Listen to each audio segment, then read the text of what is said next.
106.50 เมกะเฮิรตซ์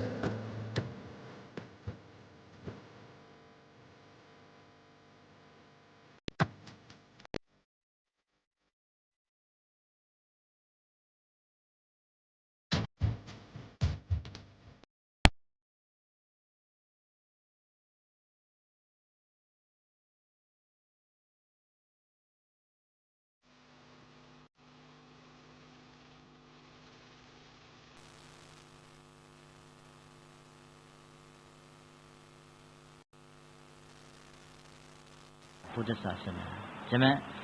สองก็อาจจะเป็นเพราะพระเราเองในกรณีที่นักสังคมวิทยาเองก็ไม่เข้าใจเพียงพออยู่แล้ว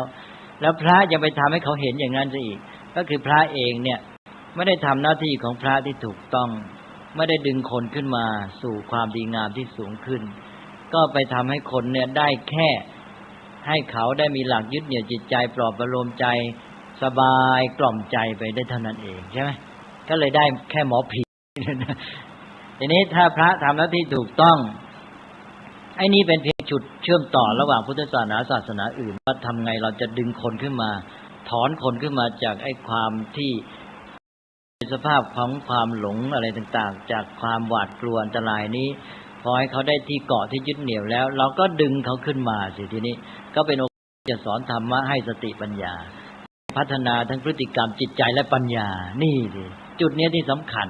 ถ้าพระไม่ทำหน้าที่นี้ก็เสียความเป็นพระใช่ไหมไม่มีความหมายบทบาทของพระก็หายไปนะก็กลายเป็นพระก็เป็นหมอผีอย่างที่ว่าไปใช่ไหมนั่นเราจะต้องทำให้ดีกว่าแต่ว่ามันก็มีแง่ดีอยู่แล้วที่ว่าความแม้แต่ใช้คำว่าศักดิ์สิทธิ์เนี่ยในพุทธศาสนาเนี่ยจะเป็นเรื่องของคุณอย่างเดียวไม่มีเรื่องของโทษนะนั้นเราก็จะเห็นว่าเรื่องของความศักดิ์สิทธิ์เนี่ยจะมีแม้แต่ความเข้าใจของชาวพุทธต่อพระพุทธเจ้าต่อองค์พระพุทธรูปถูกไหมนี่ชาวพุทธจะมองพุทธรูปในความหมายศักดิ์สิทธิ์ด้วยแต่ความศักดิ์สิทธิ์ในพุทธศาสนากับในศาสนาโบราณนี่จะต่างกันชัดเจนเพราะว่าความศักดิ์สิทธิ์ศาสนาโบราณความเก่งกาจมีอิทธิฤทธิปาฏิหาริย์อย่างที่พูดไปแล้วเช่นเทพเจ้าฮินดูที่ว่ามีความสามารถที่จะกำจัดคู่ปรปักษ์ใช่ไหมมีฤทธิ์เดชแสดงโทสะได้รุนแรงใช่ไหมอันนี้เราจะเห็นว่าเมื่อทางศาสนาฮินดูเขาสร้างเทวรูปเนี่ยเทวรูปให้ไปดูจะต้องสร้างในลักษณะที่ให้เห็นว่าโอ้โหนี่เก่งกาจดุร้ายโหดเหี้ยมทารุณมีกำลังมหาศาลกำจัดศัตรูได้อย่างรุนแรงใช่ไหมเพราะนั้นท่าทางนี่แกก็จะฮึกโหมนะผาดโผนโจรทะยานยกแขนยกขานะแล้วหน้าตาทะมึงถึงแล้วก็มีแขนมากมีเท้ามากอาจจะมีพันมือเลยใช่ไหมจนกระทั่งว่ามือไม่รู้พันมือนี่มันจะไปทำอะไรได้เนาะมันคงตีกันหมดนะนี่เราให้มีแขนมากเขาว่าแล้วมีร้อยมีพันแค่ทศกัณฐ์10 มือก็ยุ่งแล้วใช่ไหมทศกัณฐ์10 มือนี่เวลาแกใช้สงสัยแกใช้แค่ 2-3 มือเท่านั้นแหละแกใช้10 มือ10 มือมันตีกันเองที่เราไปคิดดูตั้งพันมือแล้วมันจะไปทำอะไรใช่ไหมมันมากไร้ประโยชน์ธรรมชาติมันสร้างดีแล้ว2 มือเนี่ยเก่งกว่าเทวดาสร้างพันมือสู้ถ้าสร้าง2 มือไม่ได้นะทีนี้ทีนี้เทวรูปของฮินดูก็จะเป็นอย่างนั้นผาดโผนโจรทะยานนะมีอาวุธมาอีกอาวุธก็ต้องมีหมายหลายชนิดอาวุธที่ดีที่สุดแหมที่มันชนิดที่มันเหลือละอาแหละนะมันเหนือกว่าอาวุธธรรมดานะเป็นฟ้าผ่าเป็นอสุนีบาทเป็นอะไรต่ออะไรนะเป็นจักรเป็นจึกนะเรียกว่าสร้างกันขึ้นมาเนี่ยรูปนี้จะต้องให้เห็นว่ามีอิทธิฤทธิปาฏิหาริย์มีความยิ่งใหญ่มีความสามารถกำจัดศัตรูได้อย่างยิ่งใช่ไหมเนี่ยเพราะฉะนั้นความศักดิ์สิทธิ์ของเขาก็พ่วงมาด้วยกิเลสนี่ก็อำนาจทางที่ว่ากิเลสนี้ทีนี้มาทางพุทธศาสนานี่พุทธศาสนานี่ศักดิ์สิทธิ์ขึ้นสู่พระคุณความศักดิ์สิทธิ์สูงสุดกลายเป็นว่าอยู่ที่ความบริสุทธิ์ไม่มีความศักดิ์สิทธิ์ใดสู้ความบริสุทธิ์ได้เพราะนั้นในพุทธศาสนาก็จะมีตำนานมีคัมภีร์ที่พูดถึงเรื่องความศักดิ์สิทธิ์ที่ใน ที่สุดแล้วความศักดิ์สิทธิ์ยันยอดคือความบริสุทธิ์นี่เรามีสัจจาธิษฐานนะเอาความบริสุทธิ์ความจริงเป็นที่ตั้งนะชนะพวกฤทธิ์พวกใช้กิเลสนะทีนี้ความศักดิ์สิทธิ์อำนาจให้บรรดาลผลสำเร็จความศักดิ์สิทธิ์ก็คืออำนาจที่บรรดาลผลสำเร็จให้เกิดขึ้นศักดิ์แปลว่าอำนาจสิทธิแปลว่าความสำเร็จศักดิ์สิทธิ์ก็แปลว่าอำนาจที่บรรดาลผลสำเร็จได้ใช่ไหมมีอะไรของเขาบอกว่าพลังที่กำจัดศัตรูใช่ไหมของเราบอกความบริสุทธิ์ต่อไปเขามีอะไรพลังแห่งความกรุณาความปรารถนาประโยชน์สุขแก่ผู้อื่นคิดจะช่วยเหลือพลังปัญญาใช่ไหมก็เราจะเห็นว่านี่พระพุทธเจ้าของเรานี่มีพระคุณ3ประการ1พระปัญญาคุณ2พระวิสุทธิคุณ3มหากรุณาคุณนี่คือยอดของความศักดิ์สิทธิ์เสร็จแล้วเราสร้างพระพุทธรูปที่แสนจะศักดิ์สิทธิ์เป็นยังไงพระพุทธรูปนั่งสงบใช่ไหมไม่เห็นแสดงอาการว่าจะไปข่มใครไปทำร้ายใครเลยนั่งสงบเรียบร้อยแถมยิ้มซะด้วยน่ะมีเมตตาใช่ไหมนี่บริสุทธิ์มีเมตตากรุณาเนี่ยจะช่วยคนอื่นแล้วก็บริสุทธิ์มีปัญญาสูงสุดนี่คือพระคุณความศักดิ์สิทธิ์ที่แท้ตกลงเราก็ดึงจากความหมายความศักดิ์สิทธิ์แบบศาสนาอื่นเข้ามาสู่พุทธศาสนานี่ก็ได้ผลแล้วทีนี้เอาละในท่ามกลางที่ดูสภาพแวดล้อมที่เขามีความเชื่อเหล่านี้พุทธศาสนาก็มีเรื่องเหล่านี้เข้ามาช่วยแต่ดึงเข้ามาในความหมายที่ขัดเกลาให้ประณีตใช่ไหมนี่สิ่งเหล่านี้เราจะต้องยอมรับความจริงที่พูดไปแล้วว่าปุถุชนเนี่ยใจมันยังหวั่นไหวมันยังมีกิเลสไม่ได้ฝึกจิตอย่างดีนะเวลาเกิดเหตุการณ์เฉพาะหน้ารุนแรงขึ้นมานี่มันตั้งตัวไม่ติดเหมือนกันนะถ้าตั้งตัวไม่ติดจิตเตลิดเสียขวัญหนีดีฝ่อนี่ทำอะไรไม่ถูกเลยนะพละกำลังก็ไม่มีแล้วทำอะไรก็ไม่ถูกด้วยเพราะจิตใจไม่มีจุดยึดเสียสติเสียถ้าอย่างนี้แม้เป็นชาวพุทธก็กลายเป็นแพ้พวกอื่นทีนี้พวกที่มีศรัทธารุนแรงเนี่ยนะไม่ว่าเชื่ออะไรหรอกเอาอะไรก็ได้นะแม้แต่เอาเขียดก็ได้นะก็ศาสนาโบราณบางทีไปเอาสัตว์อะไรต่ออะไรก็นับถือถูกไหมเอาอะไรก็ได้ให้มันมีศรัทธาสักอย่างก็แล้วกันมันอยู่ที่จิตไร้สำนึกถ้าลงมันเชื่อลงจิตไร้สำนึกแล้วนะจิตมันมั่นเลยทีเดียวอันนั้นจะไปศาสนาที่ไหนก็มันสำคัญสาระมันที่อันเนี้ยตัวศรัทธาที่ลงถึงจิตไร้สำนึก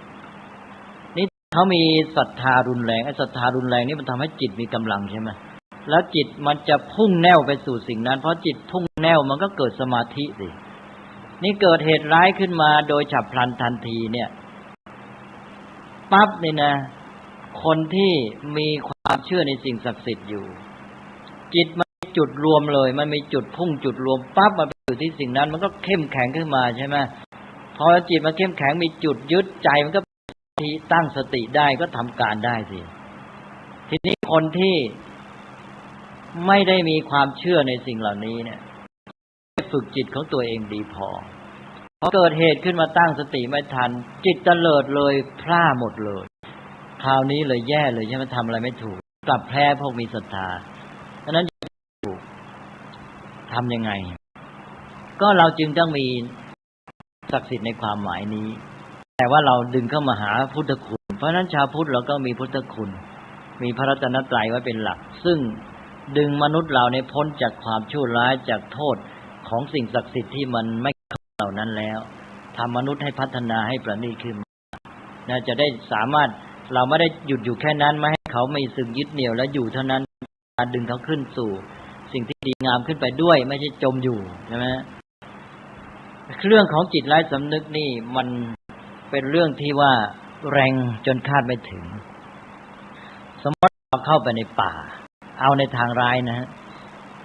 เราเข้าไปในป่าเนี่ยเดินกันไปเป็นกลุ่มเนี่ยมีคนตะโกนขึ้นบอกเสือมาแล้วท่านี้แหละครับตัวสั่นงันงกตั้งสติไม่อยู่เป็นกันไปต่างๆเนี่ย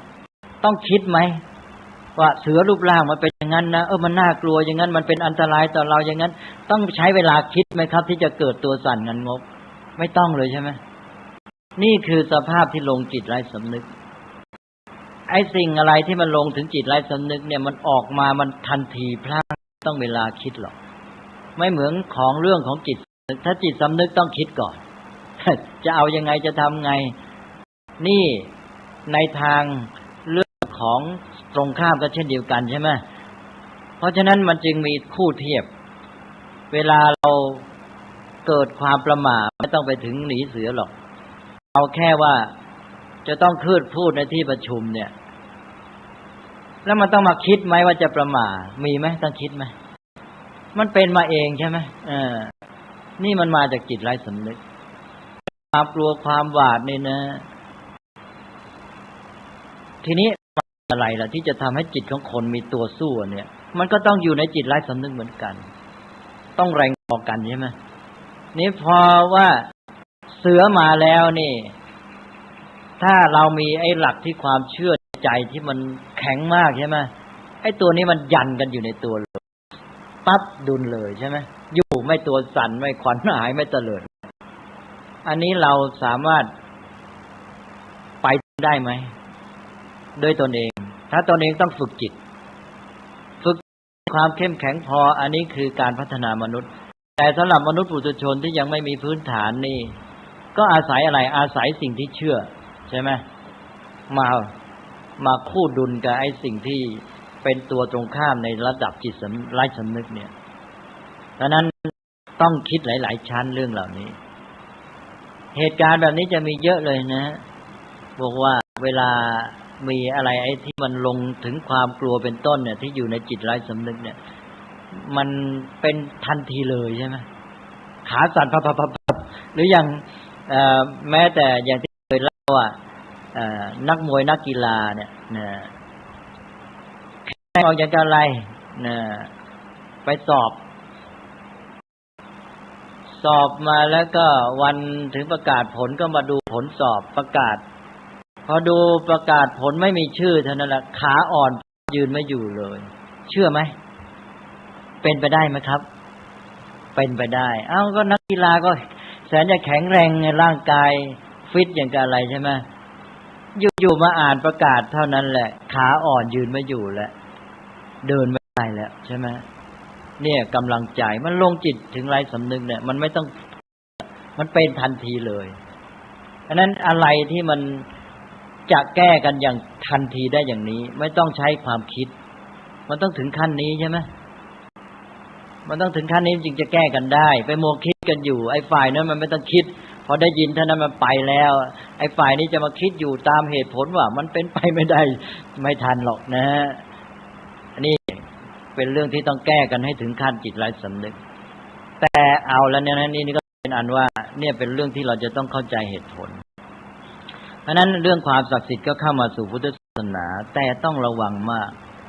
ทีนี้ว่าความเชื่อในสิ่งศักดิ์สิทธิ์ก็ในแง่นี้ก็เหมือนกับมีผลดีอยู่บ้างให้เกิดกำลังใจความเข้มแข็งขึ้นมาใช่ไหมโดยเฉพาะในระดับของเรื่องจิตไร้สำนึกที่มีความรุนแรงอาจจะเกิดขึ้นมาปัจจุบันทันด่วนเรื่องเกี่ยวกับสัญชาตญาณความกลัวเป็นแก้กันได้แต่ต้องระวังพร้อมกันนั้นมันผลร้ายเมื่อเราเชื่อในสิ่งเหล่านี้แล้วมันก็เริ่มจะมีผลคือการหวังพึ่งว่ามีอำนาจโดนบันดาลอำนาจภายนอกที่จะมาช่วยเราเราก็มีความอุ่นใจนี่ลองคิดดูคนที่หวัง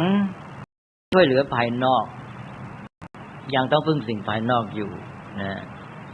ก็มีความอุ่นใจมีผลดีนี่เราไม่ได้ปฏิเสธใช่ไหมมีผลดีมีความอุ่นมั่นใจกำลังใจเกิดขึ้นแหละ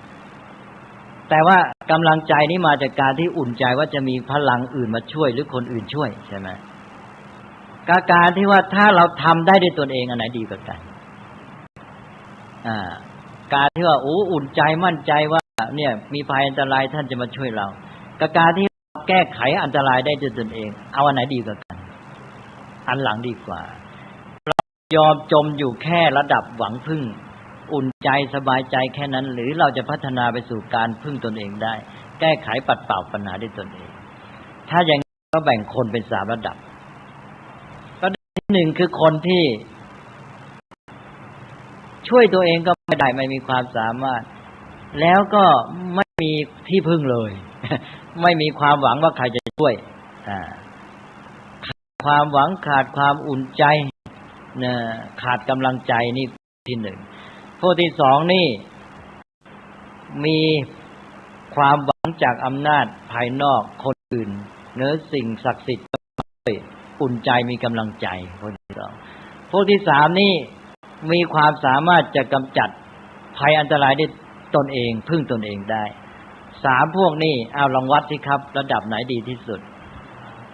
ระดับ3แล้วระดับไหนรองลงมาระดับ2ความอุ่นใจและที่แย่ที่สุดก็คือระดับ1เอานะอันนี้โดยทั่วไปใครๆก็ต้องตอบอย่างเนี้ยนะอย่าเพิ่งบางทีไม่แน่อันนี้เอาละโดยมาตรฐานสามัญต้องว่าอย่างเงี้ยการที่มีที่พึ่งความอุ่นใจมันก็ยังดีนะแต่ว่าอันที่1ที่2เนี่ยไม่เด็ดขาดคนที่ไม่มีที่หวังว่าจะมีใครมาให้พึ่งมาช่วยเนี่ยนะกับคนที่มีที่หวังอุ่นใจว่าใครจะช่วยเนี่ยดูก่อนว่าพวกที่หวังพึ่งมีคนจะช่วยเนี่ยจะมีจุดอ่อนอะไรบ้างจุดอ่อนอย่างน้อย2ประการ1การที่หวังพึ่งผู้อื่นได้ทำให้รอคอยและ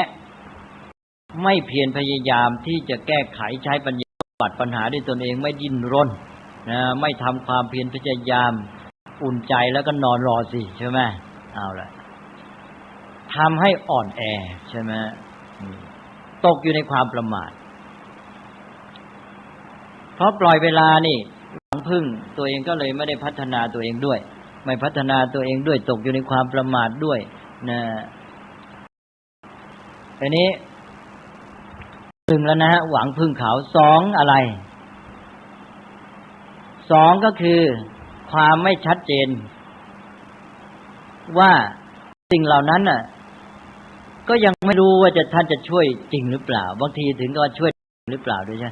และช่วยได้จริงจะมาช่วยหรือเปล่าในเวลาที่ต้องการแล้วเราเองจะต้องทำแค่ไหน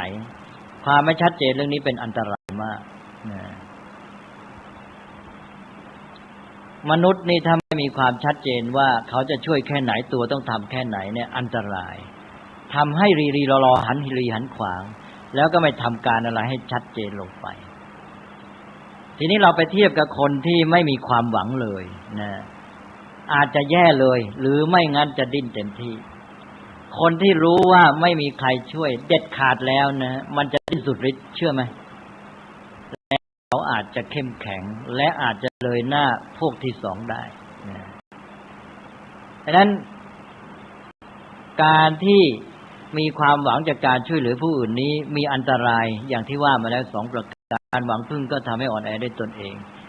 แล้วก็การที่ไม่ชัดเจนนี้จะทำให้หันหลีหันขวางนะทำอะไรก็ไม่ทำให้ชัดลงไปอันนี้เรื่องนี้เป็นแม้แต่ไม่เฉพาะอำนาจช่วยเหลือจากสิ่งศักดิ์สิทธิ์เร้นลับนะอำนาจที่เราจะหวังพึ่งจากภายนอกเนี่ยมี2แบบคือ1จากมนุษย์ด้วยกัน2จากสิ่งศักดิ์สิทธิ์อำนาจเร้นลับที่มองไม่เห็นแม้แต่การหวังพึ่งในหมู่มนุษย์ด้วยกันก็มีอันตรายในสังคมใดที่มนุษย์ช่วยเหลือกันดีช่วยเหลือกันจริงๆด้วยซึ่งอาจจะช่วยกันดีกว่าสิ่งศักดิ์สิทธิ์เพราะแน่นอนกว่าแต่เมื่อมนุษย์หวังพึ่งกันได้แล้วจะทำให้คนจำนวนไม่น้อยเนี่ยรอคอยความช่วยเหลือและได้ความหวังพึ่งผู้อื่นนั้นก็ไม่ทำตามไม่ดิ้นรนขนขวายก็จะอ่อนแอและตกอยู่ในความประมาทเป็นเหตุอ่อนแอทั้งของสังคมเลยทีเดียวประการ2การช่วยเหลือนั้นไม่ชัดเจนแม้แต่ในระดับประเทศเช่นว่ารัฐบาลกับประชาชนรัฐบาลให้ความหวังกับประชาชนว่าจะช่วยเหลือแต่ไม่ได้ทำความชัดเจนว่ารัฐบาลจะช่วยได้แค่ไหนประชาชนต้องทำเองเท่าไหร่ ถ้าอย่างนี้ประชาชนจะรีรอจะทำอะไรก็ไม่หันรีหันขวางอันนี้เขาจะช่วยหรืออะไรเราจะความช่วยก็ไม่แน่จะมาสักทีเลยไม่เป็นอันทำอะไรถ้าอย่างนี้ไม่ช่วยเลยเด็ดขาดดีกว่าถ้าไม่ช่วยเลยมันรู้แน่นอนไปแล้วจะดิ้นสุดฤทธิ์อย่างที่ว่าถ้าคนเรามันรู้ว่ามันต้องทำแล้วนะไม่มีใครเอาด้วยไม่มีใครช่วยต้องทำเนี่ยมันจะทำการและมีความเข้มแข็งขึ้นมานั้นอันตรายจากการหวังพึ่งผู้อื่นนี้จึงมีทั้งสองสถานหนึ่งการที่หวังพึ่งได้อ่อนแอรอคอยตกอยู่ในความประมาทสองความไม่ชัดเจนว่าจะช่วยแค่ไหนก็จะทำให้หันหลีหันขวางรีรอทำอะไรก็ไม่ทำให้เด็ดขาดลงไปนั่นนี้เป็นคติไม่เฉพาะการสัมพันธ์กับสิ่งศักดิ์สิทธิ์แม้แต่ในหมู่มนุษย์ด้วยกันเองเพราะนั้นพระพุทธเจ้าจึงสอนหลักธรรมว่าอย่าอยู่แค่เมตตากรุณามุทิตาต้องถึงอุเบกขาด้วยนะเพื่อจะแก้ปัญหาเรื่องนี้แล้วก็ในหมู่มนุษย์ที่ว่าเช่นความสัมพันธ์ระหว่างรัฐบาลกับประชาชนต้องระวังอย่าให้ประชาชนอยู่ด้วยความหวังและไม่ชัดเจนว่าเขาจะต้องทำแค่ไหนนะต้องให้เด็ดขาดลงไปเลยต้องทำความชัดเจนถืออันนี้เป็นเรื่องสำคัญมากว่ารัฐบาลจะช่วยแค่ไหนประชาชนต้องทำเท่าไหร่อันนี้ต้องชัดที่สุดถ้าไม่ชัดนั่นคือความเสื่อมของสังคมทันทีเลยนะบอกแล้วว่าถ้าจะช่วยแบบนี้ไม่ช่วยดีกว่านะถ้าไม่ช่วยให้รู้ว่าไม่ช่วยเด็ดขาดเธอจะต้องทำเองเขาจะดิ้นแล้วเขาจะเข้มแข็งขึ้นมานะเอาละครับเป็นอันนะเพราะฉะนั้นไม่แน่ว่าระดับ1ระดับ2นี่ใครจะดีกว่ากันใช่ไหมอย่าไปนึกว่าคนที่ไม่มีความหวังพึ่งใครไม่ได้นี่จะแย่กว่าคนที่มีที่หวังพึ่งเพราะว่าความหวังพึ่งนั้นมีโทษที่ทำให้อ่อนแอแล้วก็ความไม่แน่นอนเด็ดขาดในการที่ต้องดิ้นรนขนขวายทำเองตกอยู่ในความประมาทเป็นต้นเพราะฉะนั้นการหวังพึ่งสิ่งศักดิ์สิทธิ์อำนาจเร้นลับนั้นพระพุทธเจ้าจึงไม่ทรงสนับสนุนตอนนี้จุดแยกที่สำคัญมาช่วยได้เฉพาะให้กำลังใจในการกระทำการเช่นหายกลัวพระไปปฏิบัติในป่าที่พูดไปแล้วนะพระพุทธเจ้าให้หลักว่าระลึกพระพุทธเจ้าจะได้หายกลัวแล้วมีกำลังมาปฏิบัติแต่สิ่งที่จะต้องปฏิบัติชัดเจนอยู่แล้วใช่ไหมพระจะต้องปฏิบัติหน้าที่ให้การที่มาช่วยให้กำลังใจไม่ไปทำให้ขัดขวางการที่ท่านจะปฏิบัติกิจหน้าที่แต่ไปส่งเสริมกำลังขึ้นไปแต่ถ้าการเชื่อสิ่งศักดิ์สิทธิ์หวังพึ่งนี้มันมาทำให้เราเลยคิดว่าคนอื่นมาช่วยแล้วเราก็เลยไม่ต้องทำแสดงว่าเราจะไม่มันการที่เชื่อหวังพึ่งหรือการเกิดกำลังใจครั้งนี้ไม่ไปสนับสนุนการกระทำของตนผิดเลยทันทีใช่ไหมมันกลายเป็นไปหยุดการกระทำเลยหยุดความเพียรมันต้องเป็นตัวหนุนความเพียรเท่านั้นจึงจะใช้ได้ถ้าไปหยุดความเพียรผิดในการหวังพึ่งนี้ทำให้ผิดเพราะว่าหวังพึ่งทำให้ตนเองไม่เพียรจุดนี้พลาดเพราะฉะนั้นพระพุทธเจ้าไม่ได้ปฏิเสธว่าเทวดามีจริงหรือไม่มีพระพุทธเจ้าไม่ปฏิเสธฤทธิ์เดชปาฏิหาริย์มีหรือไม่มีรับเลยมีเทวดามีอิทธิฤทธิ์ปาฏิหาริย์มีจริงนะไม่ไปเสียเวลาเถียงไปไร้ประโยชน์เถียงไป100 ปี1,000 ปีไม่รู้จักจบไม่มีชนะกันแล้วถ้าเถียงว่าเทวดาไม่มีนะอีก 5,000 ปีก็เถียงไม่จบเถียงว่าฤทธิ์ปาฏิหาริย์มีจริงไสยศาสตร์ทำได้จริงไหมเนี่ยเถียงอีก 50,000 ปีไม่จบเชื่อไหมเถียงไปทำไม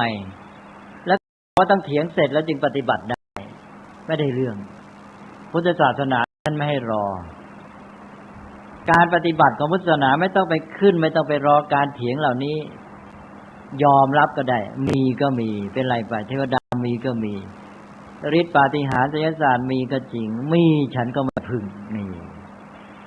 นี่พุทธศาสนาเด็ดขาดตรงนี้นะเทวดามีฉันก็ไม่หวังพึ่งฤทธิ์ปาฏิหาริย์มีฉันก็ไม่หวังไม่ต้องไปรอเขาเถียงแกจะเถียงก็เถียงกันไปแกจะเถียงไปฉันไม่รอฉันปฏิบัติได้ทันทีเนี่ยจับจุดนี้ให้ได้พุทธศาสนาไม่ต้องไปเถียงนะ ก็มันเด็ดขาดไปแล้วมีก็ไม่หวังจะไปยุ่งอะไรอีกเลยใช่ไหมมันเด็ดขาดหมดเรื่องไปแล้วนะเนี่ยเดี๋ยวนี้ยังจับจุดนี้ไม่ได้ไปเถียงกันอยู่นั่นน่ะคล้ายๆว่าถ้าเถียงกันถ้ารู้ว่ามีแล้วต้องหวังพึ่งสิใช่ไหมไปอยู่ที่นั่นเองเลยไม่ได้ไปอันปฏิบัติพุทธศาสนาเด็ดขาดมากตรงนี้นั่นเราเลยไม่ต้องไปขึ้นกับการถกเถียงของใครพระพุทธเจ้ามีฤทธิ์ใช่ไหมมีฤทธิ์มากใครจะมีฤทธิ์เท่าพระพุทธเจ้าล่ะแต่พระพุทธเจ้าใช้ฤทธิ์ทำอะไรบ้างในพุทธประวัติมีไหมครับ45พรรษาพระพุทธเจ้ายอดของคนมีฤทธิ์เคยใช้ฤทธิ์บันดาลผลที่ต้องการให้แก่ลูกศิษย์คนไหนมีไม่มีจริงไหมแล้วทำไมพระพุทธเจ้ายอดมีฤทธิ์แล้วทำไมไม่ใช้ฤทธิ์บันดาลผลที่ต้องการให้แก่ลูกศิษย์กับสาวกแก่ชาวพุทธเดี๋ยวก็ชาวพุทธคนนี้มีเรื่องอยากได้ก็ไปหาพระพุทธเจ้าช่วยบันดาลไม่มีใช่ไหมพระพุทธเจ้านี่หลักการของเราชัด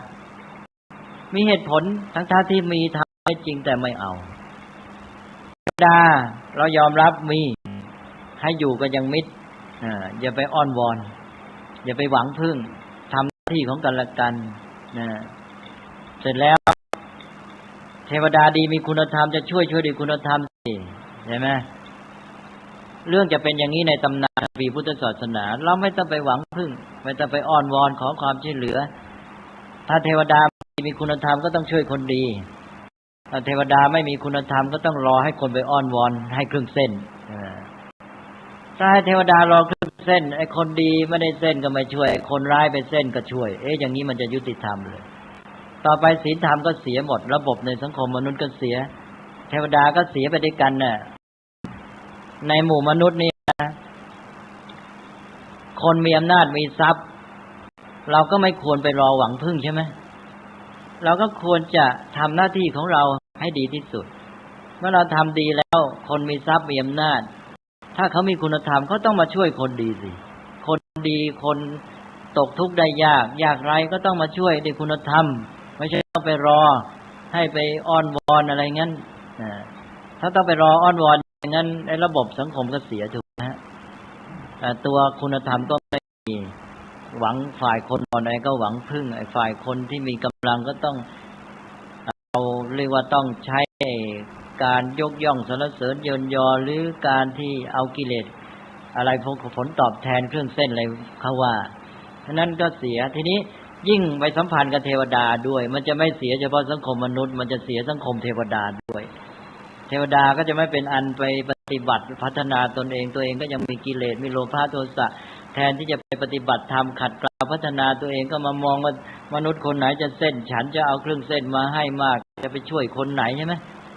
แทนที่จะไปดูคนไหนเขาดีแล้วเราไปช่วยเนี่ยดูว่าเขาให้เครื่องเส้นเราไปช่วยอย่างนี้มันจะใช้ได้ที่ไหนเพราะนั้นเทวดาในพุทธศาสนาไม่รอเครื่องเส้นครับเรามีเรื่องเทวดาก็เหมือนมนุษย์เนี่ยต้องช่วยด้วยคุณธรรมถ้าคนไหนทำความดีเดือดร้อนแล้วเทวดาต้องอาจรอเองนี่มีการไปขอเส้นไหวเลยในตำนานพุทธศาสนาอันนี้จะต่างกับของฮินดูชัดแต่ชาวพุทธเองก็ไม่เคยสังเกตว่าต่างกันอย่างไรของฮินดูนี่ต้องไปบูชายันพราหมณ์เทวดาองค์นี้มีฤทธิ์เก่งในทางบันดาลนี้องค์นี้เก่งทางบันดาลลาภองค์นี้เก่งทางบันดาลองค์นี้เก่งทางบันดาลลูกให้องค์นี้เก่งทางอะไรก็ไม่รู้บันดาลแล้วเทวดาองค์นี้ชอบเครื่องเส้นแบบนี้ชอบเครื่องเส้นแบบนี้แล้วใครอยากจะได้อะไรก็ต้องไปหาพราหมณ์ใช่ไหมเป็นผู้เชี่ยวชาญก็บอกแกอยากได้นี้ต้องเทวดาองค์นี้แล้วเทวดาองค์นี้ถ้าชอบอย่างนี้ก็จัดเครื่องเส้นอย่างนี้ถูกไหมพราหมณ์ก็สบายสิได้ ค่าตอบแทนในการจัดพิธีใช่ไหมแกก็ได้เงินได้ทองแกก็กุมอำนาจการที่ติดต่อกับเทพเจ้าไว้ใช่ไหมทีนี้มนุษย์ก็สัมพันธ์กับเทพเจ้าต้องเอาเครื่องเส้นมาบูชายันเอาใจหนักเข้าก็ต้องฆ่าสัตว์ฆ่าคนบูชายันไม่มีที่สิ้นสุดเนี่ยความสัมพันธ์ระหว่างมนุษย์กับเทวดาในลักษณะศาสนาพราหมณ์พุทธศาสนาไม่ต้องไปเครื่องเส้นอย่างดีบอกกล่าวเราให้ความเคารพเราไม่เหยียดหยามเทวดาเราไปไหนเราแผ่เมตตาให้เทวดา ความสัมพันธ์เนี่ยต้องจับให้ดีนะพุทธกับพราหมณ์สัมพันธ์กับเทวดาต้องไปอ้อนวอนแล้วคอยหวังพึ่งคอยขอผลประโยชน์เครื่องเส้นเอาไปให้แต่พุทธศาสนานี่มีความสัมพันธ์แบบเมตตาเป็นเพื่อนร่วมโลกอยู่ด้วยกันเป็นเพื่อนร่วมโลกต้องมีเมตตาต่อกันไม่เฉพาะกับเทวดาหรอกแม้แต่กับแมวใช่ไหมเขาต้องมีเมตตาถูกไหมเพราะนั้นกับแมวยังมีเมตตาแล้วกับเทวดาไม่มีเมตตาไงนั้นเราไปไหนเราก็แผ่เมตตาให้กับเทวดาด้วยขอให้ท่านเป็นสุขเราทำบุญเราก็อุทิศกุศลให้แก่เทวดานี่เราสวดมนต์เราก็อย่างที่เคยบอกเราก็ชุมนุมเทวดาบอกให้เทวดาร่วมฟังธรรมด้วยเพื่อแผ่จิตใจให้นี่คือการอยู่กันอย่างฉันมิตรทีนี้ถ้าคนดีตกต่ำเดือดร้อนเทวดาอาจร้อนพระอินทร์อาจร้อนเลยที่พระอาจเคยอ่อนแต่ก่อนมากระด้างดังศิลาประหลาดใจใช่ไหมอันนี้คติพุทธหมายความว่าเทวดาต้องเดือดร้อนเองนะไม่ใช่ว่าจะต้องมาเครื่องเส้นคนดีทำความดีเทวดาก็ต้องคอยคำนึงคอยพิจารณาต้องคอยสำรวจตรวจตราใครตกต่ำเดือดร้อนแล้วมาช่วยดีคุณธรรมของตัวเองมนุษย์ไม่ต้องไปรอแล้วอย่างนี้มนุษย์เองก็จะดีหลักธรรมธรรมะก็อยู่ในสังคมได้แล้วโลกเทวดาเองก็จะดีด้วยเทวดาก็จะอยู่ในธรรมะใช่ไหมอันนี้หลักการเนี่ยสำคัญมากฉะนั้นก็มนุษย์ก็ต้องปฏิบัติทำหน้าที่ของตัวเองให้ถูกต้องนั้นอย่างเรื่องมหาชนกเนี่ยเล่าอีกทีมหาชนกที่ในหลวงทรงมาพระราชนิพนธ์เนี่ยก็แสดงคตินี้ชัดเจนมหาชนกบำเพ็ญวิริยะบารมีคราวหนึ่งก็ไปค้าขายเดินทางไปในเดินสมุทรออกในทะเลใหญ่เกิดมีมรสุมมารุนแรงเรือจะแตกโอ้แน่นอนแล้วเรือจะแตกมองไม่เห็นฝั่งเอาละสิพอรู้ว่าเรือแตกนะจิตไร้สำนึกสำแดงเดชแล้วใช่ไหมความกลัวขึ้นมาตัวสั่นงันงกคร่ำครวญปริเทวนาการพวกหนึ่งก็ร้องให้คร่ำครวญลำพันถึงพ่อแม่ญาติพี่น้องที่อยู่ที่บ้านเอานี่ไม่มีสติอีกพวกหนึ่งก็กราบไหว้อ้อนวอนเทวดาให้มาช่วยอะไรต่างๆนี่คนมีอาการวิปริตต่างๆบ้างมายส่วนมหาชนกนี่ไม่เอาเท่านั้นไม่พันลำพึงร้องให้คร่ำครวญไม่มาอ้อนวอนเทวดาไม่เอาเท่านั้นใช้ปัญญาพิจารณาตั้งสติแก้ไขสถานการณ์เรือจวนจะล่มแล้วเตรียมตัวยังไงจึงจะดีที่สุดเรือแตกลงไปอยู่ในมหาสมุทรให้อยู่ได้นานที่สุดถ้ามันจะตายก็ให้อยู่ได้นานหน่อยแต่ถ้าว่ามันในขณะที่อยู่ได้นานมันมีโอกาสอาจจะรอดใช่ไหมอาจจะมีเรือผ่านมาหรืออาจจะเราว่ายมีกำลังพอมันไม่ไกลนักก็ไปถึงฝั่งเตรียมตัวก็ใช้สติปัญญาคิดการเตรียมหาจุดที่ดีที่สุดในเรือที่จะไปอยู่คงที่ว่ามันเรือลงไปแล้วเราจะไม่ถูกเรือดูดหรือว่าเราจะไม่ถูกครอบเสียแล้วก็หาไม้หาท่อนไม้มาเตรียมตัวไว้แกก็เตรียมดีที่สุดเลยใช่ไหมพอถึงตอนมันคว่ำจริงแกก็ดำรงดีที่สุดมหาชนกเนี่ยเรียกแกก็ไม่ค่อยถูกเลยนะพระองค์และพระองค์ขออภัยก็เรียกพระองค์ก็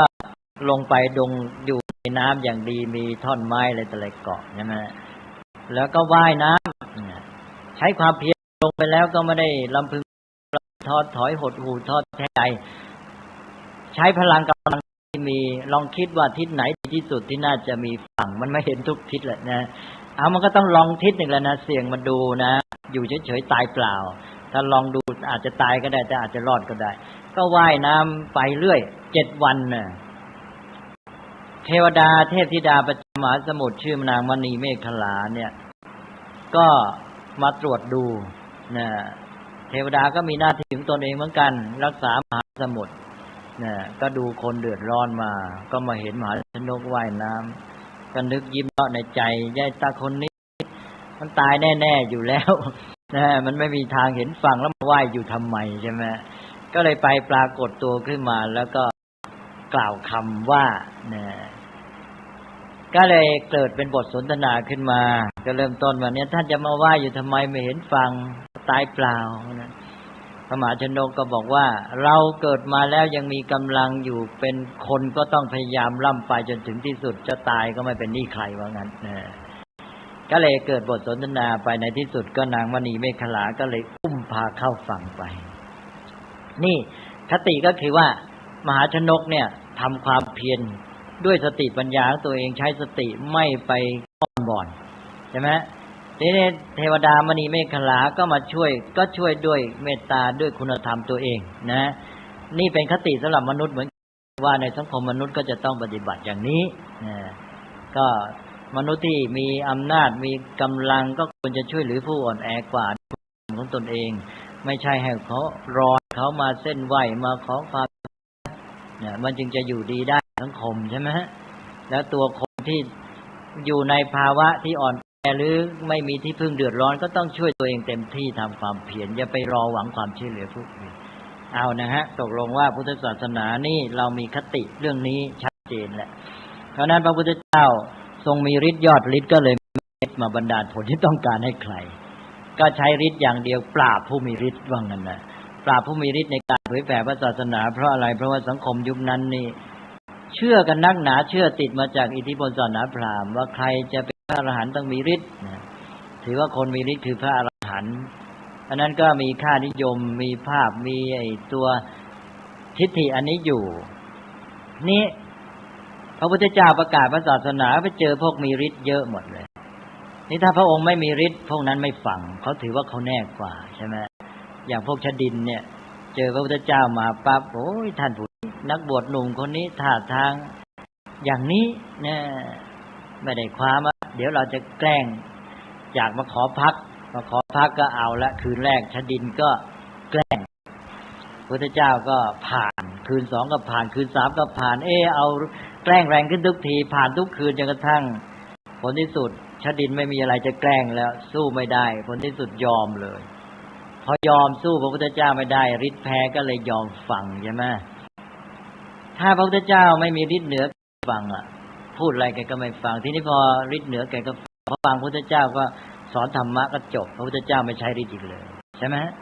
จึงเรียกว่าใช้ฤทธิ์ปราบฤทธิ์จะได้สอนธรรมะเป็นบายเป็นวิธีการในการที่จะเพราะฉะนั้นฤทธิ์ก็เลยกลายเป็นสื่อธรรมะเพื่อจะนำเขาเข้าสู่ธรรมะนั้นเราต้องใช้แบบเดียวกันการใช้สิ่งศักดิ์สิทธิ์อะไรต่างๆเนี่ยเป็นสื่อเข้าสู่ธรรมะจุดหมายจะต้องแน่นแฟ้นแน่นอนว่านำเขาสู่ธรรมะนะไม่ใช่ไปทำให้เขาจมอยู่นะอันนี้ก็เป็นคติในพุทธศาสนาว่ากำลังใจที่ได้จากสิ่งศักดิ์สิทธิ์นั้นเป็นกำลังใจที่หนุนในการทำความเพียรอย่าให้เป็นกำลังใจที่มาทำให้หวังพึ่งแล้วก็เลยหยุดรอ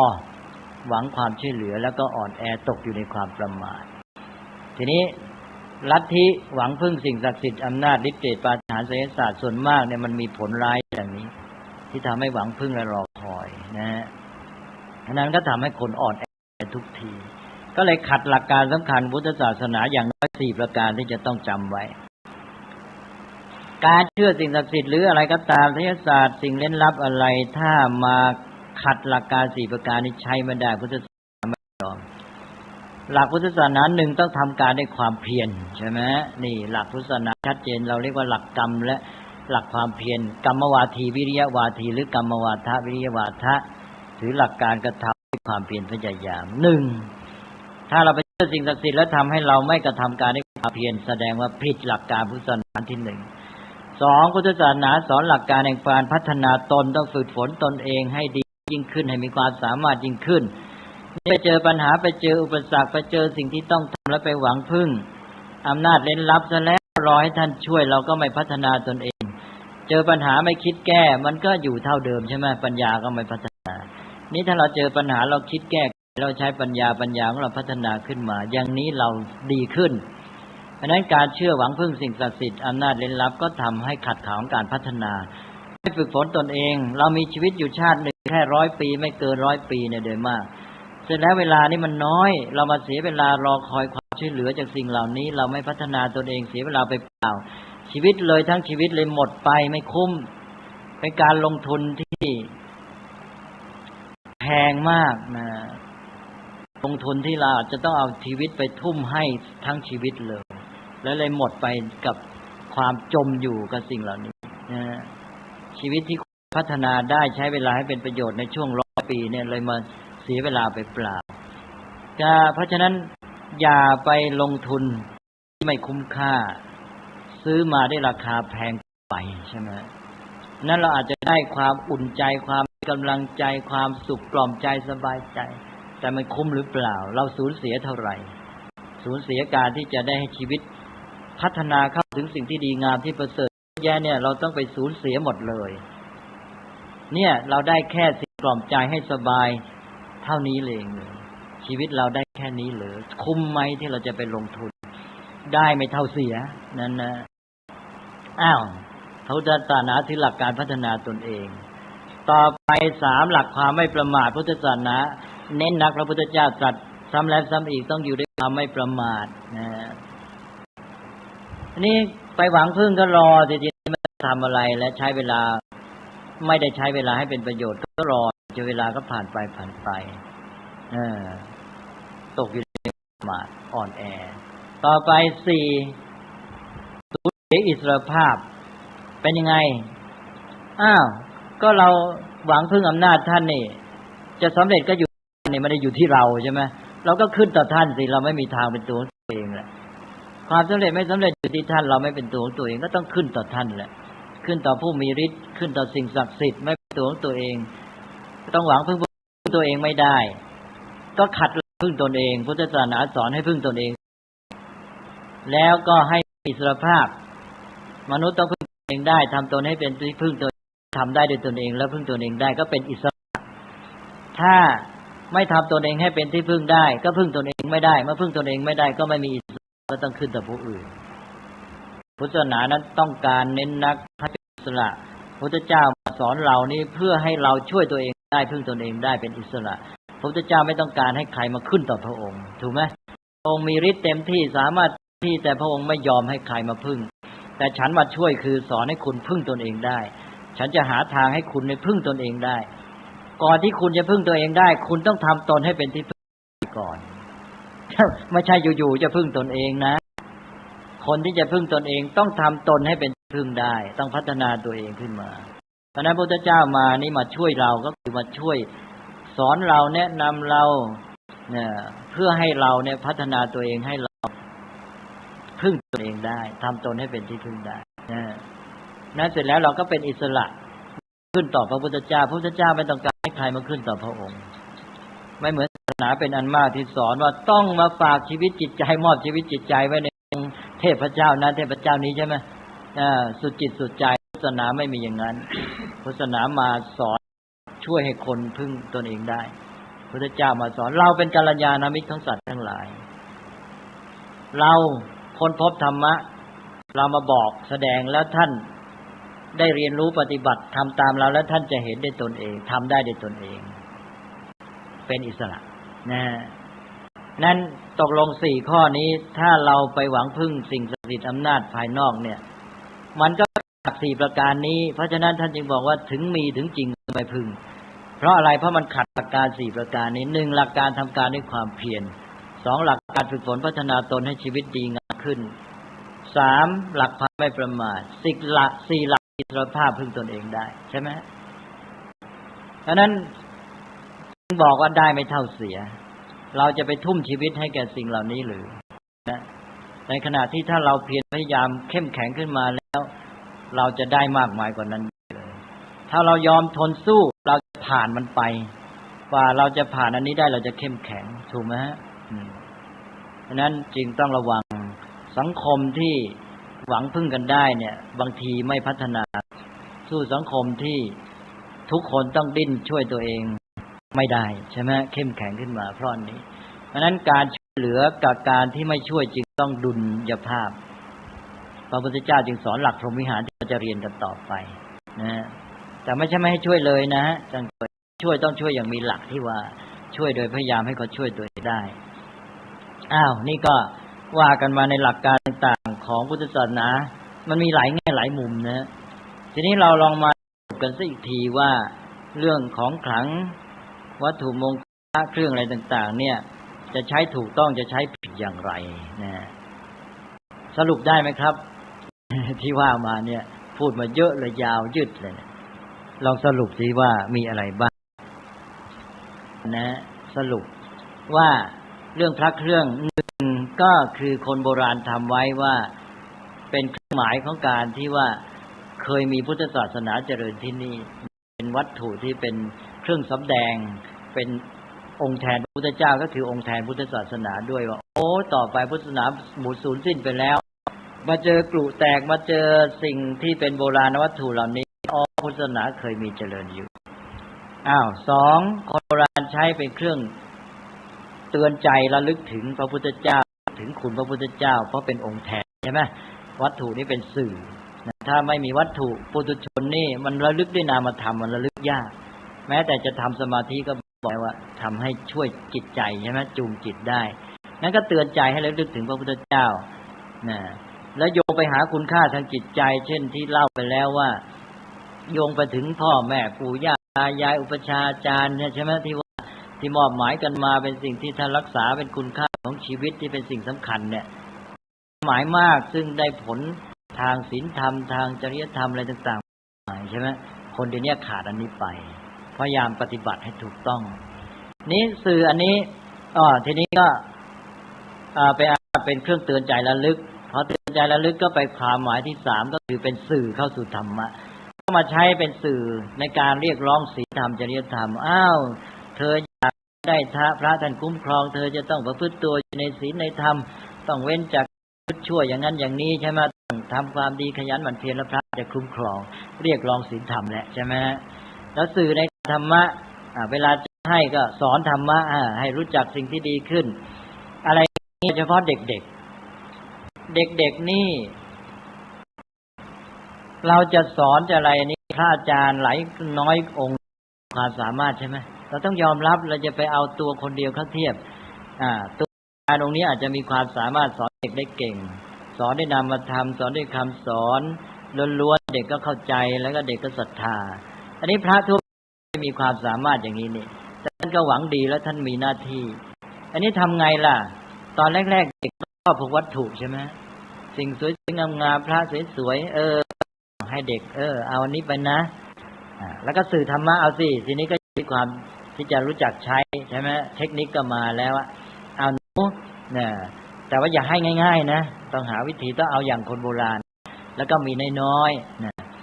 มีน้อยหาได้ยากเด็กก็อยากจะได้แล้วก็เอาให้มันก็เอาเป็นที่ระลึกนะหรือว่าต่อมาก็อาจจะโยงไปหาธรรมะว่าเนี่ยเธอให้พระท่านคุ้มครองและรักษาข้อปฏิบัติ5ข้อพอแล้วไม่ต้องเอามากนะอย่างนี้เป็นต้นใช่ไหมเด็กก็จะมีสิ่งที่เป็นระลึกเตือนใจว่าเป็นชาวพุทธนะต้องระลึกถึงพระพุทธเจ้าอะไรเนี่ยมีสิ่งเตือนใจอยู่กับตัวบ้างสำหรับเด็กๆนี่มีประโยชน์มากถ้าเด็กไม่มีสิ่งนี้แกก็ไปหาล็อกเก็ตไปหาอะไรแต่อะไรอื่นไปหาสิ่งสวยงามประดับแล้วก็แกก็ต้องมีอยู่แล้วนี่หาสิ่งประดับก็เราทำไมเอาพุทธรูปให้ล่ะดีกว่าไหมใช่ไหมมีคุณค่ากับการที่เพียงสวยงามเอาไปอวดโก้มันยังมีคุณค่าทางศีลธรรมทางจิตใจยังผูกพันกับบิดามารดาต่างๆพ่อแม่จะให้ก็ได้ไม่ต้องให้พระให้เนี่ยจะมีประโยชน์ก็รู้จักใช้ให้เป็นนะสำหรับเด็กๆเนี่ยมีประโยชน์มากนะเพราะว่าเด็กนี้ต้องอยู่กับสิ่งที่เป็นวัตถุสิ่งเป็นรูปธรรมจึงจะสื่อเข้าหานามธรรมได้นะ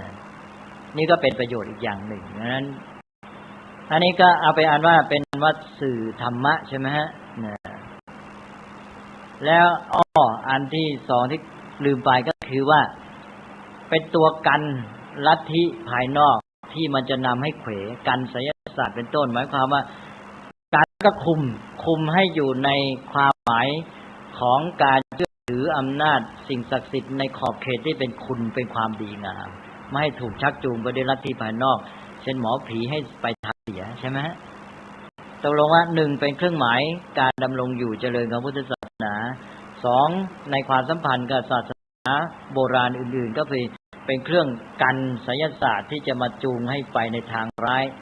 แล้วก็คุมให้อยู่ในคุณความดีนะนี่อยู่ท่ามกลางอันนี้ก็กันไว้ได้คุมไว้ได้ทีนี้เหนือขึ้นไปเตือนใจให้ระลึกถึง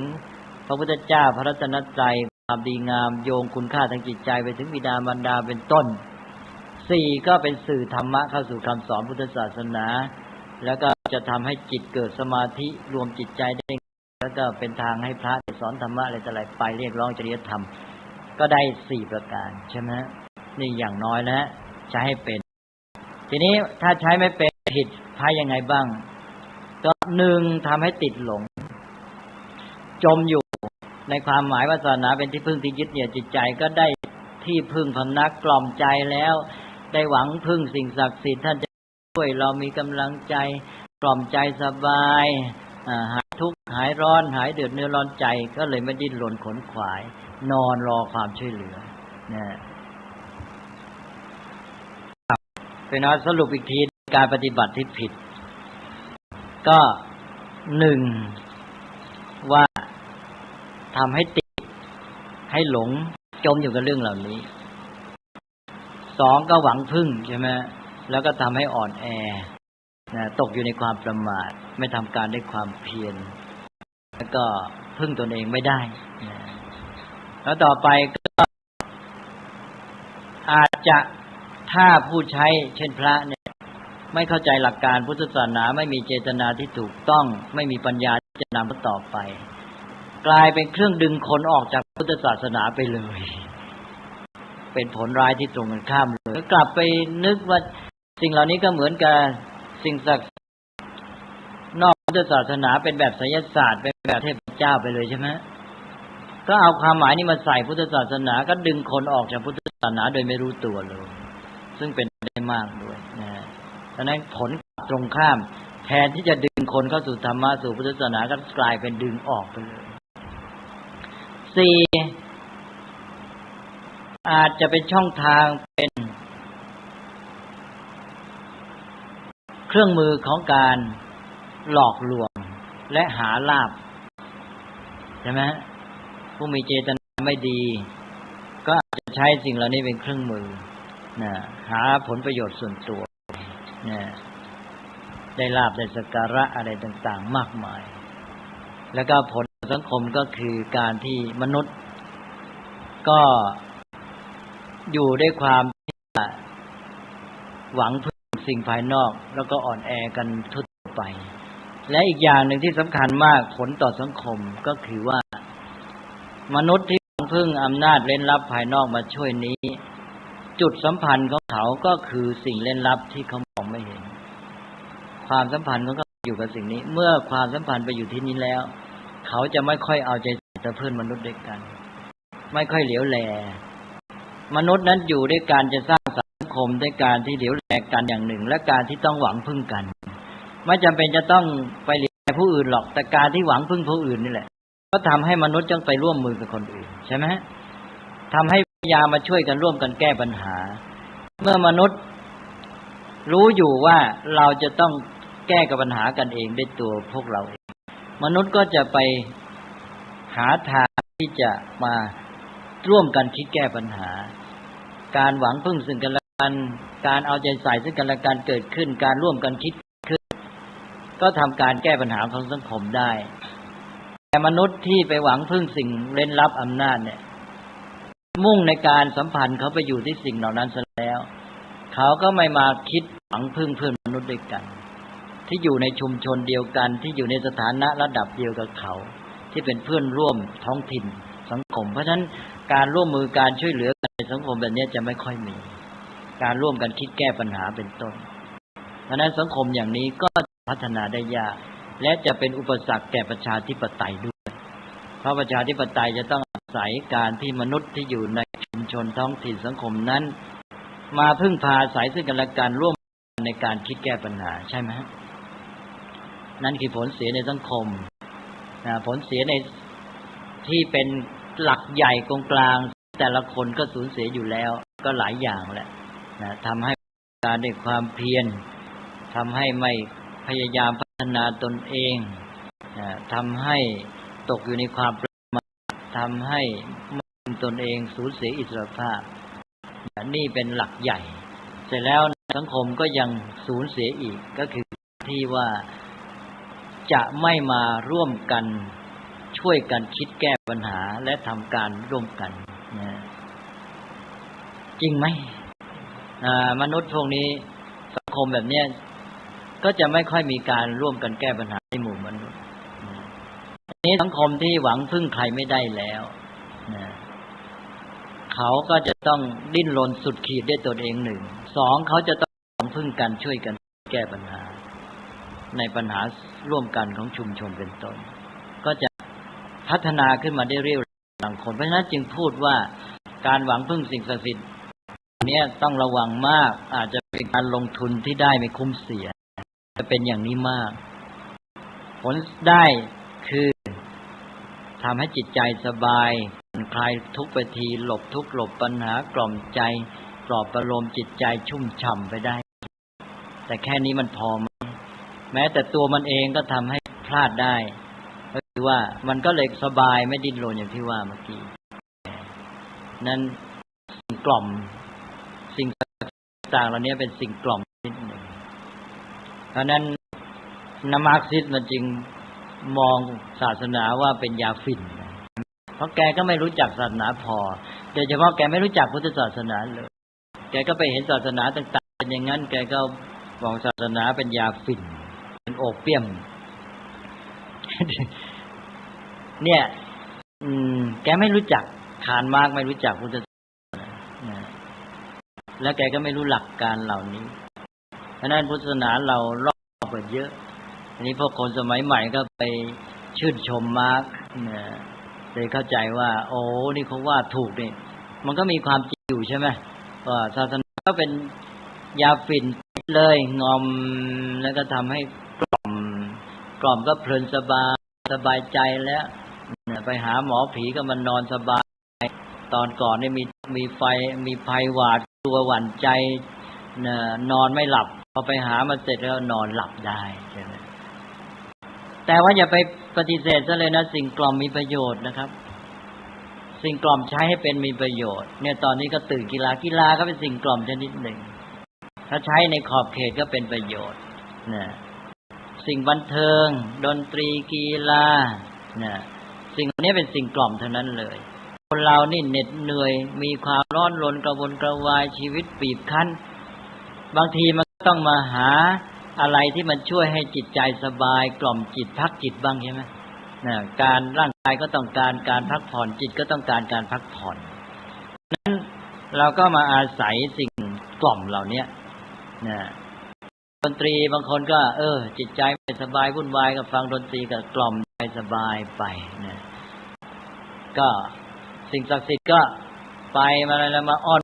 กราบไหว้ท่านหวังพึ่งท่านก็กล่อมใจสบายไปนะต่างๆเหล่านี้กล่อมใจสบายแล้วไป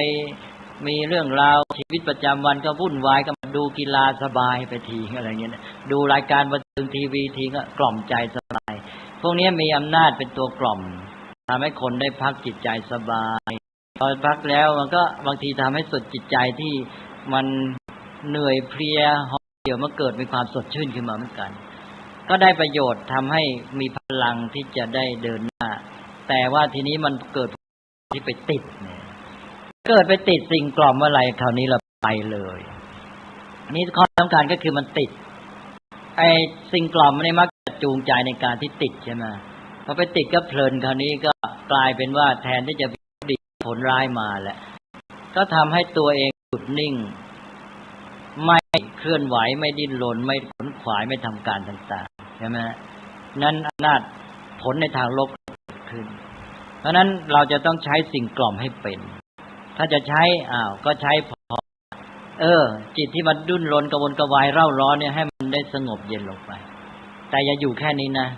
ให้ถือว่าเป็นการเตรียมจิตพร้อมแล้วได้พักมีกำลังแล้วเรี่ยวแรงแล้วเดินหน้าต่อไปการตรงนี้ที่สำคัญมากนะเพราะนั้นพวกศาสนาต่างๆมันก็ไม่ใช่ไม่มีประโยชน์มีประโยชน์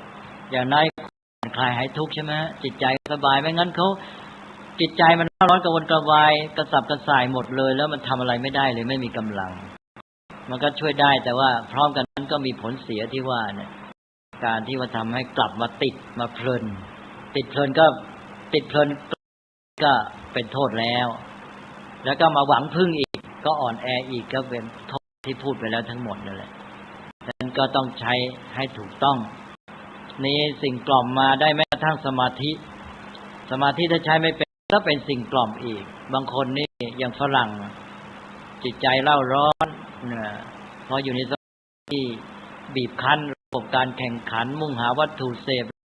ก็มาให้ความสมใจมาถึงจุดหนึ่งก็เบื่อหน่ายชีวิตไม่มีความสุข ไปมาก็เลยมาเจอสมาธิชอบใจฝรั่งก็มาชอบใจนั่งสมาธิก็สบายหายทุกข์หายร้อนจิตใจสงบก็กล่อมอีกเอาสมาธิเป็นตัวกล่อมติดเพลินอีกทำให้หลบปัญหาไม่แก้ปัญหาผิดอีกนะฮะ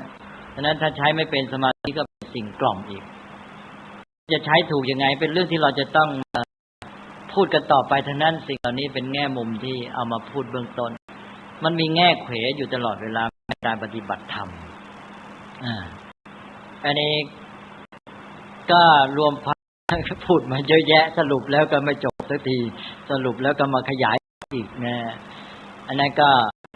เห็นท่าจะควรจะจบสักทีนะที่จริงก็มีแง่จะพูดอะไรก็ไม่รู้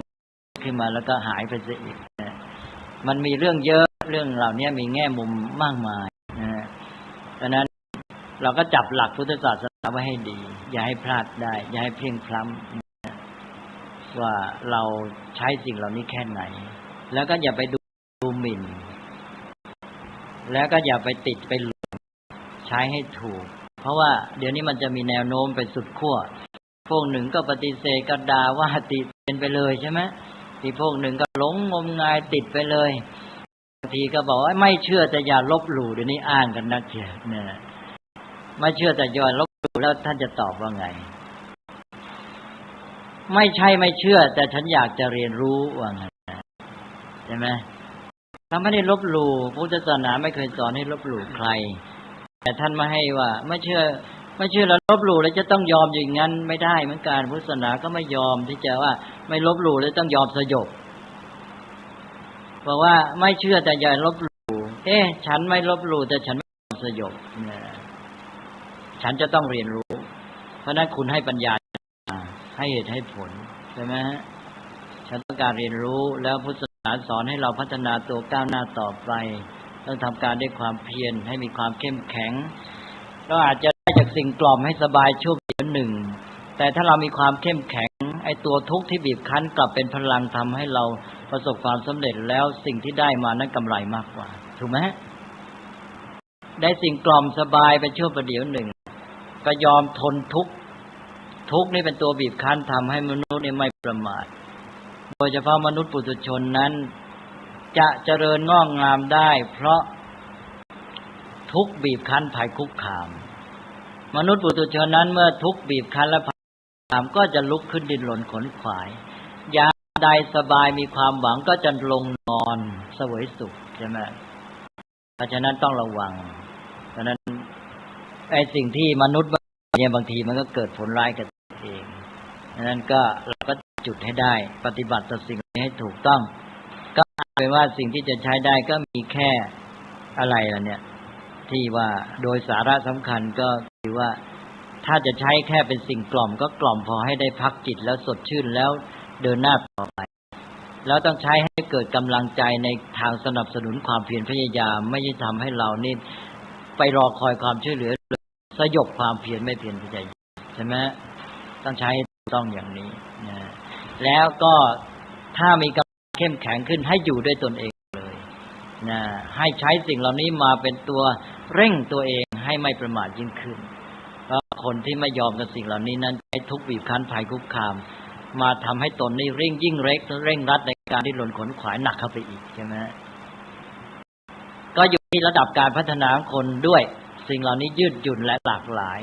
ไปตามความแตกต่างระหว่างบุคคลความแตกต่างระหว่างบุคคลนั้นโดยความถนัดอัธยาศัยบ้างโดยระดับการพัฒนาบ้างแล้วยังไปสัมพันธ์กับปัจจัยอื่นๆอีกเช่นปัจจัยในฝ่ายผู้สอนอย่างพระก็มีความแตกต่างในระดับความสามารถสติปัญญาอะไรต่างด้วยฉะนั้นการที่จะพูดถึงสิ่งเหล่านี้จะตัดสินลงไปเป็นอย่างเดียวไม่ได้ต้องพูดให้เห็นเรื่องคุณและโทษและทางออกให้ครบถ้วนบริบูรณ์ที่พูดมานี่คิดว่าความชัดเจนพอหรือยังนะโดยเฉพาะพระเนี่ยทำหน้าที่ต่อประชาชนต้องชัดเจนเรื่องนี้ฉะนั้นต้องขออภัยที่ต้องพูดถึงเองว่าตอนนี้ผมถึงย้ำเวลาไปพูดในที่ประชุมว่าเวลานี้เรื่องสิ่งศักดิ์สิทธิ์ไสยศาสตร์อะไรต่างๆความเชื่อเจ้าพ่อเจ้าแม่เนี่ยมันครอบงำสังคมไทยเกลื่อนกลาดแล้วเราไม่มีความชัดเจนต่อสิ่งเหล่านี้สังคมที่ไม่มีความชัดเจนเนี่ยจะเป็นสังคมที่มีอันตราย เพราะนั้นจะต้องรีบสร้างความชัดเจนมีท่าทีที่มันเอายังไงลงไปให้มันแน่นอนโดยเฉพาะผู้ที่รับผิดชอบต่อสังคมนำประเทศผู้บริหารประเทศนะหรือว่าเป็นพระสงฆ์เป็นนักการศึกษาพวกนี้จะต้องชัดเจนเลยท่าทีต่อสิ่งเหล่านี้เอายังไงต้องชัดลงมานี่เป็นคลุมเครือสังคมที่เต็มไปด้วยความพร่ามัวคลุมเครืออย่างนี้พัฒนายากแล้วผู้บริหารประเทศชาติก็ไม่มีความเข้มแข็งพอไปเจอสิ่งเหล่านี้หน่อยไหลซะแล้วกลัวต้องทำตามนะอันนั้นไม่ดีต้องแก้ต้องเปลี่ยนเสาใหม่นะต้องย้ายโน่นย้ายนี่ไม่มีความเข้มแข็งผู้นำต้องมีความเข้มแข็งฉันจะยืนหยัดในหลักการตายเป็นตายลองได้คนอย่างนี้ไม่ต้องกลัวแล้วเทวดายอมนะครับเทวดายอมแกมันเข้มแข็งแล้วจะเล่าให้ฟังอีกยังมีเรื่องเล่าแล้วก็ไม่รู้อย่างใช่ไหมอย่างเรื่องความสัมพันธ์ระหว่างมนุษย์กับเทวดาอย่างเล่าให้ฟังอีกพุทธศาสนามีเรื่องเยอะเราเนี่ยจับกันไม่ถูกเลยเราไปนับถือพอมีเทวดาก็ไปนับถือแบบพราหมณ์เลยพุทธศาสนาท่านสอนมานักหนาในคัมภีร์เยอะแยะไม่เอามาใช้นะแต่ผมให้หลักหนึ่งแล้วพุทธศาสนาสอนว่าธรรมต้องเหนือเทพแล้วมันจะมีการที่ว่ามนุษย์เกิดกรณีพิพาทกับเทวดาก็มีอะไรต่างๆเหล่านี้มีในคัมภีร์ทั้งแล้วมนุษย์นี่เข้มแข็งจริงๆนะแต่เข้มแข็งต้องเข้มแข็งอยู่ในธรรมถ้ามนุษย์อยู่ในธรรมเทวดาต้องยอมนะเพราะนั้นผู้นำของประเทศเราผู้บริหารเนี่ยต้องเข้มแข็งถ้าฉันปฏิบัติถูกต้องตั้งอยู่ในธรรมแล้วเทวดาก็เทวดาเถอะจะมาบอกว่าอันนี้ไม่เอาทางนั้นแหละตายเป็นตายมันต้องแบบนั้นนะแต่ด้วยความเข้มแข็งนี่แหละจะสู้ได้แล้วนำประชาชนได้ด้วยประชาชนต้องการความเข้มแข็งประชาชนก็มีจิตใจอ่อนแออยู่แล้วผู้นำไปอ่อนแออีกแล้วจะไปได้อะไรใช่ไหมฮะอันนี้พอผู้นำเข้มแข็งเป็นหลักให้ประชาชนก็จะได้เข้มแข็งขึ้นมาบ้างสังคมก็จะอยู่ได้เวลานี้เราต้องการผู้นำที่มีความเข้มแข็งที่เอาธรรมะมายืนหยัดเราสู้กับเทวดาได้นะจนกระทั่งเทวดาต้องยอมอย่างคติของพุทธศาสนาที่มีมาในประวัติของบุคคลพุทธศาสนาที่ท่านยืนหยัดมาแล้วเทวดาต้องยอมใช่ไหมชาวพุทธจะต้องเป็นอย่างนั้นแต่ไม่ได้หมายความเราดูถูกเทวดานะบอกแล้วนะเราไม่ลบหลู่เลยเทวดาให้เกียรติเราโดยถือว่าเทวดาโดยทั่วไปนี้ท่านโดยเฉลี่ยแล้วอยู่ในระดับคุณธรรมภูมิธรรมสูงกว่ามนุษย์ในมนุษย์ก็นับถืออย่างท่านผู้ใหญ่นะให้ความเคารพมีเมตตาต่อกันอย่างที่ว่าไปแล้วอุทิศกุศลให้อะไรต่ออะไรทำดีที่สุดอ่ะมันดีที่สุดแต่ถ้าเทวดาตั้งอยู่ในธรรมมนุษย์ก็ต้องยืนหยัดในธรรมะแล้วก็จะเป็นหลักให้แก่สังคมมนุษย์แล้วก็เป็นหลักให้แก่เทวดาด้วยเทวดาก็ต้องพึ่งมนุษย์เหมือนกันไม่ใช่ว่าเทวดาจะเป็นฝ่ายช่วยมนุษย์อย่างเดียวเวลานี้สังคมของเราเนี่ยมีปัจจัยที่จะสร้างความอ่อนแอมากและกำลังไหลแต่นี่กำลังแรงมากเพราะนั้นจะต้องจับหลักให้ได้แล้วยืนขึ้นมาในหลักการพุทธศาสนานี่เรียกเข้มแข็งแล้วไปได้สังคมจะอยู่เอาละครับวันนี้พูดมาจะจบหลายหนแล้วไม่จบสักทีตอนนี้จบแน่ก็ขอโมทนานี่ก็ทีนี้ถ้ายังไม่มีอะไรก็กราบพระพร้อมกัน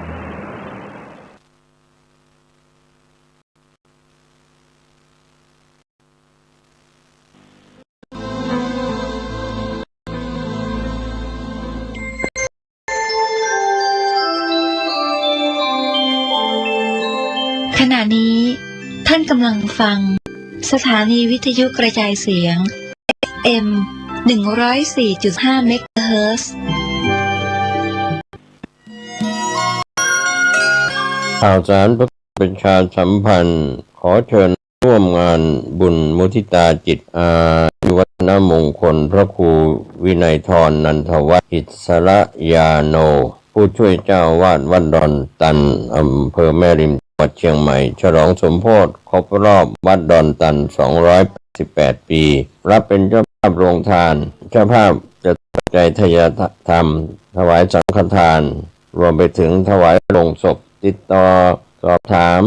ได้ณวัดดอนตันตำบลเมืองแก้วอำเภอแม่ริมจังหวัดเชียงใหม่วันเสาร์ที่9พฤษภาคม2569ได้บุญได้กุศลได้ความดีโดยทั่วหน้ากันพอยกมือสิบไมษาพระติรัตนแก้วเจ้าทั้ง3ประการอันมีพระพุทธเจ้าพระธรรมเจ้าพระสงฆ์เจ้าน้อมไว้สาบุญญาปรมีธรรมพระเดชพระคุณพระธิดานุเถระเจ้าคณะพระสังฆาธิการสามเณรเจ้าจุตนจุองค์ด้วยความเคารพยิ่งตลอดจนถึงญาติธรรมแฟนรายการนักศิลป์นักบุญปืนบ้านล้านนาทุกท่านทุกคนครับผมยินดีต้อนรับเข้าสู่รายการสัปปะเรื่องเมืองล้านนาวันนี้ก็มาฟังรายการจากพน้อยพนานพจานวัดเนาะทุกวันอาทิตย์ตั้งแต่ 10 โมงมาเจ้าถึง 11 โมงมาฟังรายการจากพน้อยพนานพจานวัดวันนี้ก็มาฟังกันเล่นม่วนๆเรื่องราวฮีบกองของหมอกเก่าเรื่องภูมิปัญญาเรื่องกระท่องกถาเรื่องจารีตที่หลายหลากเรื่องราวนะครับได้น้อมนำมานำส่งสถานีวิทยุขึ้นพระพุทธศาสนาและวัฒนธรรมระบบ FM นะครับ104นะครับ.50นะครับตั้งอยู่ที่วัดฝ่ายหินในมหาวิทยาลัยเชียงใหม่นี้ก็จะได้น้อมนำสิ่งดีๆที่มีสาระมีประโยชน์ให้กับคนทั้งหลายนักศิลป์นักบุญพื้นบ้านล้านนาของเฮาแฟนรายการหลายท่านหลายคนก็ฟังรายการอาจารย์พนันไกรสอนอยู่ปนหอยปนานเนาะนางอุจาพ่อแม่พี่น้องท่านผู้ฟังหนังหีบกองของมาเก่าเรื่องชีวิตประจำวันของเฮานี่แหละอย่างใดเฮาจะอยู่อย่างใดอยู่อย่างใดมันถูกอย่างอยู่อย่างใดมันผิดอีนะที่ถูกเป็นอย่างไรเพราะว่าครูบาอาจารย์เจ้าเพิ่นได้สั่งไว้ไงครูบาอาจารย์ท่านเจ้าเพิ่นสั่งไว้ว่าโอ้สิ่งนี้มาสมควรก้ายนะสิ่งนี้มันดีก่อยนะเพิ่นบอกเพิ่นสั่งเพิ่นสอนไว้เฮาก็ได้เอามาใช้ในปัจจุบันกันหีบกองของบักเก่าเรื่องภูมิปัญญาเรื่องพระกระท่องกถาจารีตที่หอยบ้านเฮาเมืองเฮานี่เฮายังนับถือกันอยู่เพราะว่าเฮาอยู่ในศาสนาพระพุทธเจ้าของเฮาเนี่ยมันมีสิ่งเหล่านี้อยู่หีบกองของบักเก่านี่เป็นสิ่งดีพ่อแม่พี่น้องทั้งหลายเฮาจะทำมันอย่างนี้คนสมัยโบราณนี่เพิ่นมันจะนับเพิ่นจะต้องดูว่ามันจะถูกกว่าหายในสมัยก่อนนี่เปิ้นไปบ้านศพบ้านสร้างนี่เปิ้นวิถีพิถันอย่างหรอกไปบ้านศพบ้านสร้างสมัยก่อนนี่นะจะใส่เสื้อแดงเสื้อเหลืองอย่างได้หมดหรอกอย่างเดียวเปิ้นใส่เสื้อดำเนาะใส่เสื้อไปบ้านศพถ้าเฮาไปผิดงานก็บ่ได้นะใส่เปิ้นแต่งงานถ้าใส่ชุดดำไปมันก็บ่ดีนะมันเป็นการไว้ทุกข์มันก็บ่ดีเนาะต้องดูสถานการณ์นั้นใดที่เฮาจะทำอันเนี้ยเรื่องของสีดีกว่าวันนี้จะอู้เรื่องสีคือนำเรื่องราวให้พี่น้องท่านผู้ฟังได้ยินได้ฟังกันสีที่เป็นกาลกินีพ่อแม่พี่น้องท่านผู้ฟังทั้งหลายสมมติคนเกิดวันติดจันทร์วันการวันพุธวันพุธเมื่อคืนวันพัดวันศุกร์วันเสาร์อีน่ะเพิ่นว่าการใจสีมันสมมันเปิ้นฮ้องว่าสำเร็จเนาะสมัยนี้เปิ้นใจสีมาใจในประจำวันบอกว่าเป็นผ้าเนาะแม้แต่คนเปิ้นทำโลโก้อันอย่างที่เปิ้นสมมุติว่าเปิ้นจะทำอันอย่างสักอย่างขายเป็นของเป็นโลโก้เปิ้นนี่น่ะทำกล้วยอบอีกก็ดีเนาะสมมุตินะทำกล้วยอบแล้วเฮาทำชื่อก็โลโก้ล่ะโลโก้สมมุติว่ากล้วยอบแม่วางสมมุตินะกล้วยอบเสมิงนี่เนาะอบน้ำผึ้งนี่นะแล้วเพิ่นจะทำโลโก้ขึ้นมานะโลโก้จะมีหน่วยก็มีอย่างแม่บ้านชุมชนยืนกันเป็นหมู่ก็อีนะครับเพิ่นทำโลโก้ขึ้นมามีหน่วยกล้วยขึ้นมาแล้วมีแม่บ้านชุมชนยืนกันเป็นหมู่แล้วก็เขียนในหรือว่าสมมุติกล้วยไม่วางนี่เนาะกล้วยอบน้ำผึ้งไม่วางนี่นะเพิ่นจะทำโลโก้ขึ้นมาคนที่เพิ่นจะทำเนี่ยเพิ่นต้องคิดก่อนนะพ่อแม่พี่น้องท่านผู้ฟังสมมุติว่าหัวหน้างานหัวหน้าทีมเนี่ยเกิดวันจันทร์เนี่ยจะต้องเอาสีเหลืองนำเป็น โลโก้เป็น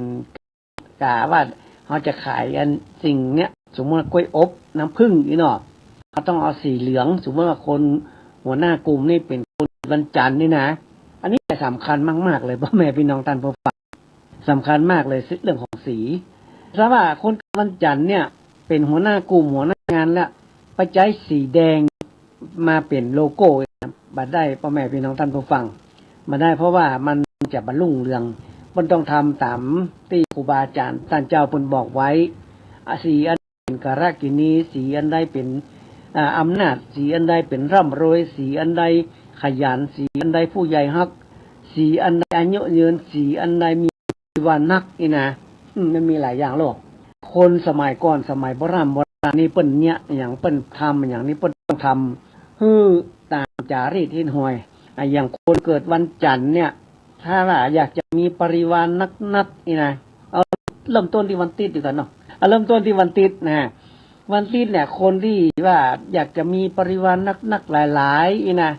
เป็นหัวหน้างานเป็นหัวหน้ากลุ่มอย่างเงี้ยนะอยากจะได้มีบริวารนี่นะคนเกิดวันติดนี่เปิ้นฮื้อใจสีแดงสีส้มสีทับทิมคนเกิดวันติดอยากได้มีปริวารเยอะๆใจสีแดงสีส้มสีทับทิมใจเป็นเสื้อเป็นผ้าเป็น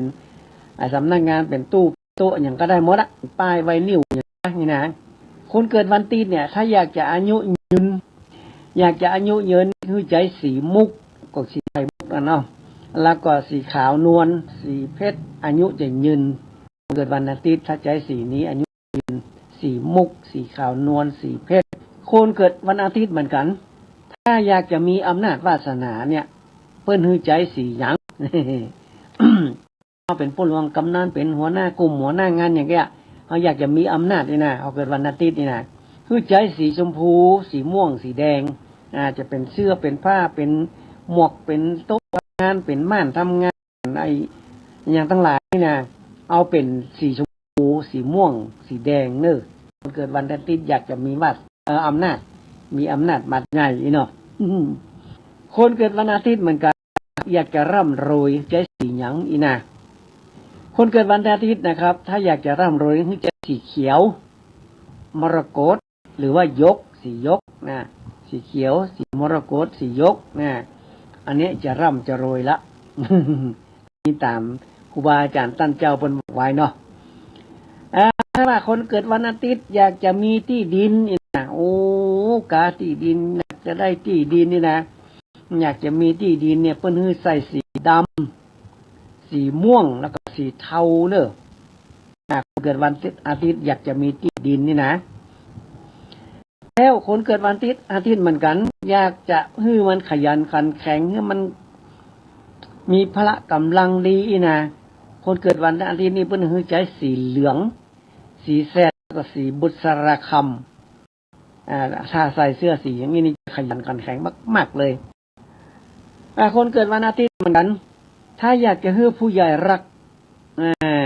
ใจสีหยังใครอยากจะให้ผู้ใหญ่ฮักสีเขียวอ่อนกับสีมุกดาหารเนอะนะครับคนเกิดวันอาทิตย์คนเกิดวันอาทิตย์เนี่ยสีกระกินีที่มันเสียหายนี่คือเสียหยังบอกควรจะเอามาใจมานุ่งมาใส่มาเป็นแผ่นผ้าแม่เป็นโต๊ะเป็นสร้างเป็นผ้าม่านอย่างนี้คือสีน้ำเงินสีฟ้าสีดินอันนี้คือเป็นสีกะละกินีของวันอาทิตย์เนอะอันนี้แหละครับพ่อแม่เป็นน้องท่านผู้ฟังทุกวันเกิดเนี่ยจิตจันทร์การพุทธพัฒสุสาราหูเนี่ยมันจะมีอยู่บริวารเนาะอายุอำนาจร่ำรวยมีที่ดินขยันผู้ใหญ่ฮักกะละกินี1 วันผ่านเนาะคนใดเกิดวันจันทร์นะวันจันทร์ วันจันทร์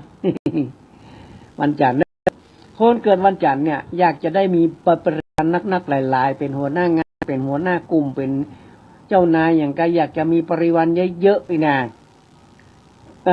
วันจันทร์นี่คือใจสีมุกสีนวลสีเพชรเนอะสีขาวนวลเพชรอันนี้จะมีบริวารเยอะเลยคนเกิดวันจันทร์อยากจะมีอายุยืนใจสีชมพูสีม่วงสีแดง มีอายุยืนที่จริงสีแดงนี่มันเป็นสีกะละกินีของคนเกิดวันจันทร์ แต่เพิ่นเอามาคือเป็นอายุยืนได้นะสีม่วงสีแดงนะอยากจะมีอำนาจนะครับคนเกิดวันจันทร์นี้สีเขียวสียกสีมรกตเนอะคนเกิดวันจันทร์อยากจะมีอำนาจวาสนานะครับเขียวสียกสีมรกตคนเกิดวันจันทร์อยากจะร่ำรวยนะสีหยังนะเสื้อสีดำสีม่วงสีเทาเนอะจะเสื้อใส่ผ้านะ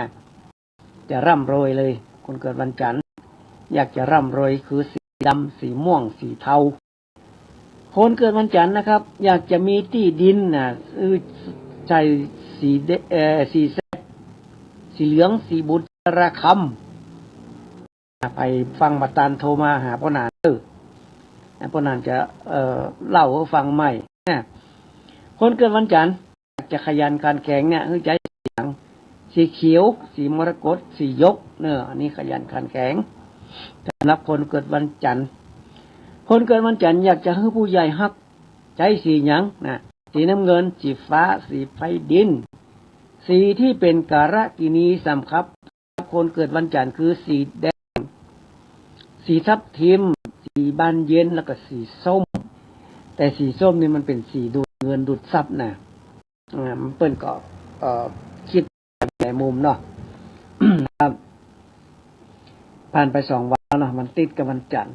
วันอังคารนะครับคนเกิดวันอังคารนี่อยากจะมีบริวารนักหลายๆอีนะคือใจสีชมพูสีม่วงสีแดงเนอะจดไว้อยากจะมีอายุยืนนะคนเกิดวันอังคารนี่สีเขียวสีมรกตสียกคนเกิดวันอังคารอยากจะมีอำนาจศาสนาสีดำสีม่วงสีเทาคนเกิดวันอังคารอยากจะร่ำรวยใจสีเหลืองสีแซดสีบุษราคำนะฟังตานจดบัตรตานก็โทรหาพ่อนานเนอร์คนวันอังคารเหมือนกันครับถ้าอยากจะมีที่ดินนี่คือใจสีมรกตสียกนะอยากจะมีที่ดินเกิดวันอังคารถ้าอยากจะขยันนะเป็นคนขยันเนี่ยคือใจสีน้ำเงินสีฟ้าสีไฟลินคนเกิดวันอังคารอยากจะให้ผู้ใหญ่ฮักหุมเนี่ยคือใจสีแดงสีเป็นมงคลกับเปิ้ลนี่นะอันนี้แหละมันเป็นความเชื่อส่วนบุคคลพ่อแม่พี่น้องท่านผู้ฟังแล้วแต่ท่านจะใช้วิจารณญาณในการฟังว่าโอ้มันแตกก็หายนะมันหลายเรื่องหลายราวพ่อแม่พี่น้องท่านผู้ฟังเรื่องราวอย่างนี้นะอย่างคนเกิดเรื่องราหูเนี่ยเรื่องของราหูที่บวงสรวงพระราหูอย่างเอาของดำมาไหว้ราหูนี่นะบางท่านบางคนมันก็เชื่อไปของเขาอย่างอันเหมือนกันมันก็มีความหมายอยู่ที่เป็นเอาไปไหว้ความหมายสำหรับอาการไหว้พระราหูหรือของดำ8 อย่างได้แก่อย่างพวกนี้นะไหว้ราหูราหูอมจันทร์กันเนี่ยวันพุธเมื่อคืนกาเกิดวันพุธเมื่อคืนมาก็วันไหนเปิ้นนั้นอมจันทร์เดือนมันบาดกันนี่นะเปิ้นจะเอาของดำไหว้อันนี้เป็นความเชื่อส่วนบุคคลเหมือนกันพ่อแม่พี่น้องท่านผู้ฟังของดำ8 อย่างเนี่ยมันได้แก่พวกนั้นมันมีความหมายว่าอย่างใดเนี่ยอันนี้หลายท่านหลายคนเชื่อในสิ่งที่เขาควรจะเชื่อไอ้เด้อเนาะนะครับเชื่อไฟเชื่อมันนะคนดึงเชื่อนะเนี่ยครับไอ้อย่างเป็นไหว้ของดำ8 อย่างได้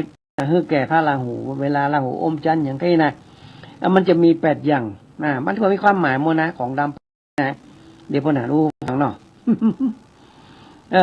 มันมีความหมายด้วยของดำ8 อย่างนี่นะสมมติว่าราหูอมเปิ้นไอ้พระจันทร์เปิ้นมันเดือนบาทกันนี่อาจารย์ทคาดชุยคาดอย่างนี้นะครับเปิ้นไหว้พระราหูเนี่ยเปิ้นเอาของดำ8 อย่างมาไหว้เนี่ยมันมีความหมายด้วยไก่นะไก่ดำน่ะไก่ดำที่ดีเนี่ยเปิ้นเอาไปตุ๋นยาจีนเนาะไก่แป้งพ่อแม่เป็นนางท่านผู้ฟัง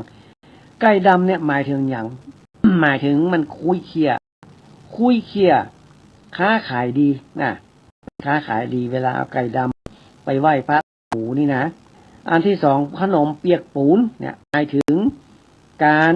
ปูนบำเหน็จรางวัลและก็ความโชคลาภจะมาขนมเปียกปูนดำนี่นะอันที่3นะครับไข่เยี่ยวม้าหมายถึงการวิ่งเต้นนะม้านี่มันเต้นหรอกหรือการติดต่อผู้ได้รับความสำเร็จอันไข่เยี่ยวม้าไปไหว้พระราหูอมจันทร์เนี่ย อันที่สี่นะครับกาแฟดำเนี่ยหมายถึงคิดอันอย่างก็สมหวังนะกาแฟดำอันที่ห้าเฉาก๊วยนะหมายถึงความใจเย็นแล้วก็มีความคิดรอบคอบเฉาก๊วยนี่นะเพิ่นเอาไปไว้หูเนี่ย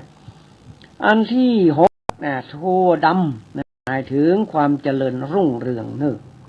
ถั่วดำไปไหว้ลาหูเนี่ยอันที่เจ็ดข้าวเหนียวดำนะข้าวกำนะหมายถึงความเหนียวแน่นในเรื่องราการเงินแล้วก็ความรักและครอบครัวด้วยอันสุดท้ายเหล้าดำนี่จงใจจะเป็นเหล้าซูนเนาะ หมายถึงความกล้าในการลงทุนดีนะอันเนี้ยความเชื่อส่วนบุคคลพ่อแม่พี่น้องท่านผู้ฟังเรื่องของพระราหูเรื่องเปิ้นไหว้พระราหูอย่างไกลมันเป็นเรื่องราวที่ว่าเปิ้นเชื่อส่วนบุคคลมันเป็นความเชื่อส่วนบุคคลที่คนเฒ่าคนแก่ครูบาอาจารย์ท่านเจ้าสมัยก่อนเปิ้นได้บันทึกไว้แล้วเราก็ได้จำมาแล้วมาคือพ่อแม่พี่น้องผู้ฟังได้ยินได้ฟังกันนะครับที่ห้องส่งสถานีวิทยุขึ้น 104.50 นะครับตั้งอยู่ที่วัดฝ่ายหินเนอร์ทุกวันอาทิตย์นะครับมาฟังพ่อจารย์พ่อหนันไกรสอนตั้งแต่ 10 โมงเช้าถึง 11 โมงมาเที่ยงตอนก็มาฟังกันรายการสปะเรื่องเมืองล้านนานะครับอาจจะเป็กตุบขึ้นบันใหม่นะครับหามือจันวันดีก่อนน้อมเจินเนอร์โทรมาที่พ่อหนันไกรสอนอาจจะหามือจันวันดีแต่งงานวันหัวแรงมอนกาจะซื้อรถซื้อรากาอาจจะยกเสาเอกตั้งศาลพระภูมิกาจะขึ้นตามดังสี่กาก็น้อมเจินเนื้อหาจันวันดีโทรมาที่พ่อหนันไกรสอนหน้า เบอร์เก่าเบอร์เดิมเนอร์082นะครับ8881756คนเท่าในจดบัตรตันแน่นี่สุดท้ายดีจะว่าจะจ้าฟังเยี่ยมประกาศไว้ก่อนสุดท้ายรายการดีจะว่าฟังหำรอบว่าจะจ้าครับเรื่องคลิปของบอกเก่านี่พ่อหนานเอามาตลอดเลยเพิ่นก็มีหลายท่านปกติตามลำตัวแบบเพิ่นฟังอยู่เลยนะปีใหม่เมืองเพิ่นก็มาสะเก่าดำหัวมาขอเตียนจามาขอส้มป่วยโอนไปอาบไปยังกันมานักมาหลายก็ขอบยินดีเนอะหลายท่านคนท่านผู้ฟังหลายท่านหลายคนปน้อยปนานก็มานะเพิ่นฟังก็ประกอบมาขอทำขึ้นครูพ่องการหนังสือยังก็ปนานก็ฮือไปนะบ่ได้จี้ได้ขางเนอะเอาฮือป่อมกทายกวัดอื่นวัดต่างสังกำแพงนี่นะมากันนักกันหลายเนอะเพิ่นฟังพ่อหนาไปสอนเพิ่นก็อยากจะได้เพิ่นอยากจะได้อันนี้ตัวเพิ่นนั่นอย่างก็ธรณีสารเพิ่นอยากได้พอดีนานย้ายร้านมาใหม่บอกมันที่มีที่ไหนตั้งใดเนาะยกครัวมาอยู่ร้านเก่าแล้วโยกครัวมาอันใดเป็นกำลังซ้อหาอยู่นะครับถ้าปะเราจะโทรบอกไปว่าปะแล้วมาเอาเลยนะธรณีสารเนี่ยดีแต่เลยมาเสกปะเป่าพ่อแม่เป็นน้องท่านผู้ฟังครูบาอาจารย์ท่านเจ้าหลายท่านหลายคนก็มานะครับ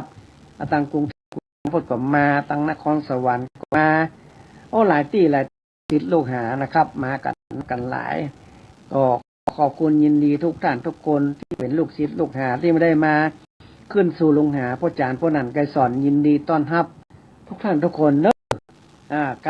เกษตรเทศบาลนะข้างปัจจาหายาพ่อหนันเปิดร้านใหม่ นะครับงามสวยงามมากใกล้ตั้งใหญ่เลย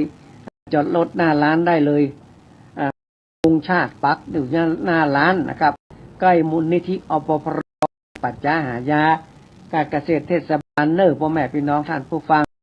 หลายจะมาหาพ่อจารย์ไกรสอนยินดีต้อนรับทุกท่านทุกคนยินดีทุกท่านทุกคนนะครับก็ปากันมาหาความรู้เรื่องฮิบกองบักเก่าเรื่องปัญญาภูมิปัญญาเรื่องกระตานี่มันพ่อแม่พี่น้องท่านผู้ฟังเขาอยู่เรื่องของเก่าเรื่องของโบราณนี่ม่วนแต่น่ะก็รายการของพ่อหนานก็มีทุกวันอาทิตย์เนอะวันอาทิตย์นะครับตั้งแต่เวลา 10 โมงมาเช้า 11 โมงเนาะก็มาฟังกันเนอะขึ้น 104.50 นะครับ ตั้งอยู่ที่วัดไสครับก็ขอบคุณยินดีกับท่านทุกคนที่เพิ่นฟังและเพิ่นก็โทรมาหา เพราะนั้นก็ดีใจนะครับมีที่ว่ามีคนขึ้นสู่ลงหามาว่าถามเรื่องของจะแปลงหอย่อเฮือนจะยกเสาเอกเนี่ยจะฮื้อตั้งขันแปลงหอย่อเฮือนมีน่ะหลายท่านหลายคนขึ้นสู่ลงหาเพราะนั้นอยู่ก็ขอบยินคุณดีด้วยทุกท่านทุกคนได้โทรมาหาอาจารย์ปนันไกรสอนมันม่วนครับเรื่องเฮ็บกองของเก่านี่มันม่วนดีปนันได้นำมาอู้มาจ๋านะครับเรื่องการที่มาพลิกร้ายไก่ดีของพ่อหนายก็ดีต้อนรับเหมือนกันไผที่ดวงบัดดีกะนะไผที่จะไปสอบเข้าราชการสอบเข้าบริษัทเอกชนกะอยากจะให้มันผ่านนี่นะก็มาหลายท่านหลายคนอยู่ปลัดอำเภออย่างประกอบมาประกอบสอบได้สอบผ่านนะก็ดีครับเป็นสิ่งดีพลิกร้ายให้ไก่ดีพ่อแม่พี่น้องท่านผู้อาจจะสอบเข้าราชการสอบเข้าสำนักงานไปสมัครงานกะหรือว่าจะขึ้นศาลกะขึ้นลงขึ้นศาลนี่บนจะต้องน้ำลอดบาดไปนะมันจะลอดจะหลุดจะพ้นจะชนะความนะเขาจะเอาคาถามหาสังเกตหลวงเนี่ยธรณีสารเนี่ยใส่เก้าใส่หัวฮื้อเวลาไปขึ้นศาลเนี่ยโอ้สุดยอดเลยพ่อแม่พี่น้องท่านผู้ฟังท่านหลายคนเพิ่งกลับมาเพิ่งก็ประสบความสำเร็จเพราะนั้นก็ดีใจว่ามีลูกศิษย์ลูกหาเนี่ยไปทำอย่างไปแล้วก็สำเร็จทุกท่านทุกคนก็ยินดีตัวนะครับก็เรื่องราวเหล่านี้ที่พ่อนันทำนะเรื่องของพลิกร้ายให้ผีใส่คนใส่ลมพัดลมเพเป็นกินข้าวบัลลัมกินน้ำบัลลงนอนบัลลับก็แตกแยกกันลูกหลานไปติ่งหลานไปติ่งแม่ไปติ่งพอให้เป็นกิ๊กเป็นจู้คนอื่นกันเนี่ยโอ้เพิ่นเนี่ยเพิ่นทำกันมันก็ดีนะเขาเนี่ยต่างครูบาอาจารย์ท่านเจ้าเพิ่นบอกหรอครูบาอาจารย์ท่านเจ้าเพิ่นบอกอย่างไรเฮาก็ทำไปอย่างนั้นเนาะแล้วก็บ่ได้ห้องนะโอ้อันตาอีเพิ่นบ่ดีพ่อแม่พี่น้องท่านผู้ฟังคานครูนี่ไผจะใส่ได้ก็ใส่ไปเตอะเฮาจะว่าอันตาอีมันบ่ดีมันบ่ใจช่วยคนถ้าช่วยคนนี่ใส่ได้ก็ใส่เพราะว่าคานครูที่ต้องปุจจาด้วยเงินเท่าใดก็คือคานครูบาทเดียวก็ใส่ได้2 บาทก็ใส่นะครับแล้วท่านจะมีศรัทธาความเชื่อจะใส่เท่าใดก็ท่านนี่แหละทำไปกับม่อนนะครับมาบางครั้งบางทีมาบ้านพ่อจ๋านี่ก็บ่มีที่นั่งนะเก้าอี้แปลงซื้อมาติ๊กๆก็เต็ม บางท่านบางคนอยู่ตั้งนอกรอเก้าอี้ตั้งนอกก็มีนั่งตั้งนอกรอคนตั้งในออกไปแล้วเข้ามาโอ้เว้ยพ่อแม่พี่น้องท่านผู้ฟังทำเป็นสัดเป็นส่วนเนาะก็น้อมเจิญมาบ้านพ่อจ๋าพ่อหนังไกรสอนนะมาปุจจมปุจจาติพลิกอะไรกะดีมาเป็นปิดเป็นภัยมาหูดปิดมาหูดปิดนี่นานจะเจ็ดจะแหกนะโดยเครื่องรางของขลังนะครับเจ็ดแหกได้นะเป็นปิดเป็นภัยในตัวเป็นลมปิดลมอย่างนี้นะเป็นเจ็ดเป็นแหกได้นะนี่มันเป็นกิจของป้นน้อยป้นนะครับมาใจพิษจารีตที่หอยไปทางใดเพราะว่าเฮาบ่ใจเป็นพระสงฆ์องค์เจ้าเฮาเป็นป้นน้อยป้นหนานทำได้นะครับไปเจ็ดไปแหกอย่างคือครับคนที่เป็นไข้โบไงเป็นจมเจาะเดาะด้วยเป็นภายในตัวนะเป็นลมขึ้นหัวออกลงขาปวดไหล่ปวดอกปวดหัวอกหัวใจป้นก็มาเจ็ดมาแหกก็ดีนะมาอาบน้ำมีสมปล่อยมันก็ดีขึ้น นะครับอันนี้มาเชื่อบดีเพราะว่าครูบาอาจารย์ท่านเจ้าเพิ่นบอกมาเฮาก็ทำตามครูบาอาจารย์ท่านเจ้าที่เพิ่นได้สั่งได้สอนมานี่แหละพ่อแม่พี่น้องท่านผู้ฟังที่มานะก็คุณยินดีด้วยนี่แหละที่นำมาอู้เรื่องสีเรื่องตั้งหลายเรื่องไงส่วนบุคคลอย่างตั้งหลายน่ะมันมีหลายหลากเรื่องราวพ่อแม่พี่น้องท่านอย่างวันฮื้อของคนทั้งหลายเนี่ยจันทร์วันการวันพุธวันพฤหัสวันศุกร์วันเสาร์นี่นะวันเสาร์เนี่ยเปิ้นบ่ฮื้อเอาสัตว์เอาละ2 เท้าฮื้อแก่คนหลายเนอะวันเสาร์ไปหาวันจันทร์นี่ที่ดีกว่าเนาะ วันเสาร์นี่นะฮื้อเอาสัตว์2 เท้าฮื้อกับคนตั้งหลายเพราะอย่างเปิ้นบ่ฮื้อเอาฮื้อวันเสาร์เสมือนหนึ่งพระราชาเวสสันดรได้รับพระราชทาน จ้างเผือกจ้างเผือกมันสัตว์สีเท้าเนาะคือแก่พาม8ปลายหลังบุญมาถูกขับไล่ไปบวชเป็นพระฤาษีอยู่ในป่าได้รับความลำบากมากมายกายกองเลยเนี่ยพระเวสสันดรในสมัยพุทธกาลเนี่ยบนตานจ้างตันม้าตันอย่างฮือกับปุพามตั้ง8เนี่ยเป็นวันเสาร์พอดีวันเสาร์เนี่ยเปิ้นบ่ฮือดีฮือสัตว์กับคนทั้งหลายนึกมันจะแพ้ภัยตัวเก่าเปิ้นบ่ฮือเอาสัตว์คือคนอื่นสัตว์4เท้า2เท้าไปวันศุกร์ปีนเนาะวันเสาร์ถึงวันอาทิตย์เนอะ วันศุกร์นี้บัดนี้เอาอย่างฮือคือเงินคำเงินเนอะเงินสตางค์เนี่ยเอาไปฮือกับคนอื่นเนี่ยบ่ได้นะสมัยโบราณเนี่ยเคยมีพวกค้าสำเภาคนหนึ่งได้มอบเข้าของฮือกับลูกชายคนหนึ่งกลางคืนถูกโจรปล้นตายเลยอันเนี้ยคือเอาเงินเอาคำฮือกับคนอื่นวันศุกร์นี่นะท่านมาเจือลองตองมาเลยสมมติว่าวันศุกร์เนี่ยเขามายืมตังค์เนาะเขายืมตังค์สัก500นะมันแพ้ภัยพ่อแม่พี่น้องท่านผู้ฟังเปิ้นบ่เอาฮือเงินไหวในวันศุกร์นี่นะลูกคู่หลานไปของมึงงั้นกินหั่นกินนี่เป็นอย่างแต่คนต่างที่อื่นต่างบ้านเนี่ยจะมายืมสตางค์สัก100 200สัก500สักปันเนี่ยนะอย่าไปฮือบายเบียร์ก่อนก่อนบ่สุกเปิ้นมาที่ฮือสตางค์นะฮือสตางค์กับคนทั่วไปนะฮือกินในบ้านในจอมเป็นอย่างวันพฤหัสห้ามเอาอย่างฮือกันฟังเด้อฟังวันพฤหัสนี่เปิ้นบ่าฮื้อเครื่องประดับแก้วแหวนท่านนะครับในอดีตการเนี่ยเคยมีนางคนหนึ่งชื่อว่าสุมาณาเป็นลูกสาวเศรษฐีได้เอาเครื่องประดับฮื้อกับเปื้อนยืมไปผลสุดท้ายตนก็เป็นผู้ชิบหายไปวอดมันพัดบ่ฮื้อแก้วแหวนเอาไปฮื้อคนอื่นบ่ดีฮื้อยืมฮื้อหยังก็จ้างได้วันพุธวันพุธบ่ฮื้อบ่ดีเอาดินฮื้อกับคนเอาดินคือกับคนทั้งหลายคนอื่นดินเพราะว่าเป็นขี้ดินอย่างกระจังในอดีตกาลได้มีพระราชาองค์หนึ่งทรงพระนามว่าธรณีได้พระราชทานที่ดินแก่มลามูลมาเนี่ยถูกล้มละลายชิบหายไปวอดเลยมันพูดเล่นเนี่ยกับดินนี่นะ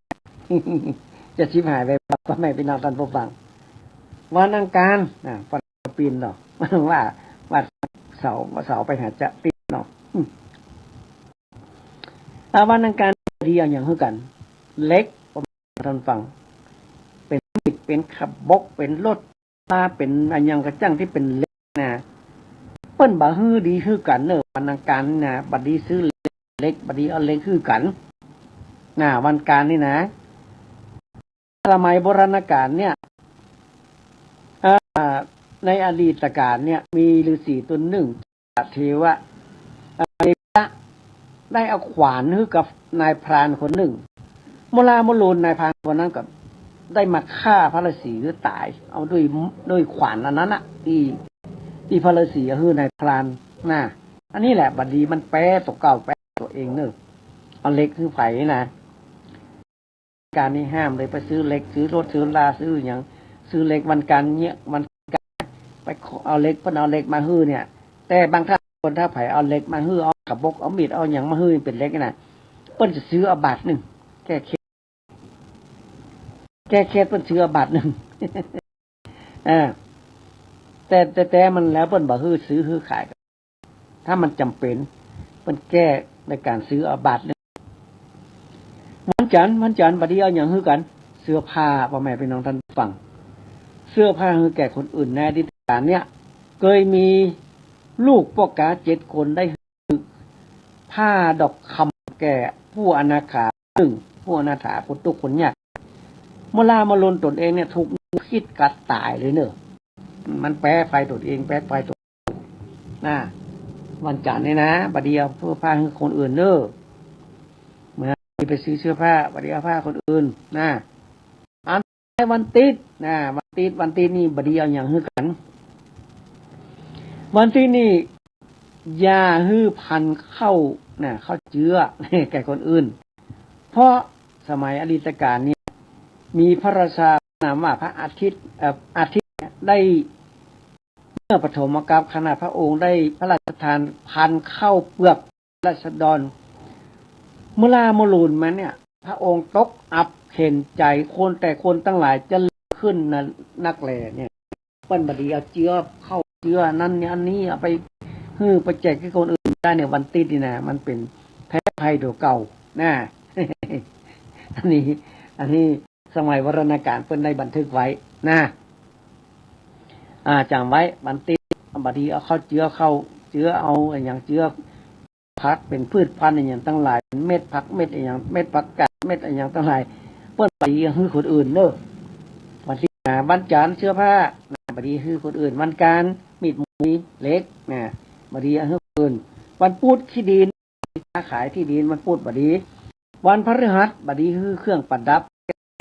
วันศุกร์เงินทำมาไปให้คนอื่นนี่แปรไปตัวเก่าวันเสาร์สาสีเท่านะบดีเอาให้คนอื่นนะมันจะแพ้ไปตนเองนี่ครับพ่อแม่พี่น้องตามตัวฝั่งทั้งหลายนี่บัดเจือบดีลบหลู่เนอสิ่งเหล่านี้ครูบาอาจารย์ท่านเจ้าปลูกไว้มันเป็นความเชื่อส่วนบุคคลนะที่พ่อหนังฟังเนี่ยนะบางท่านบางคนก็เชื่อบ่เชื่อนะ นะครับเชื่อไผเชื่อมันเนาะใครเชื่ออันใดก็ไหว้สาไปทำไปเนี้ยไปนะครับยังพระภูมิเจ้าที่กันพ่อแม่พี่น้องท่านวันอาทิตย์วันจันทร์การวันพุธวันพฤหัสวันศุกร์วันเสาร์ไว้นะพระภูมิเนี่ยพระภูมิเจ้าตี้เปิ้นนอนเอาหัวไป3 วันเนอะพ่อแม่พี่น้องท่านผู้ฟัง พระภูมิเจ้าตี้ที่เขาไหว้วันนี้นะอย่างวันติดเนี่ยเปิ้นนอนนะครับ ไปทางทิศตะวันออกนะครับเท้าไปทางตกอาทิตย์ตะวันออกเอาไปทางตกเนอะเป็นนอนเอาหัวไปนะอย่างวันจันทร์เนี่ยตะวันออกเฉียงใต้นะครับเอาเท้าไปทางตะวันออกตะวันตกเฉียงเหนือนี่แหละ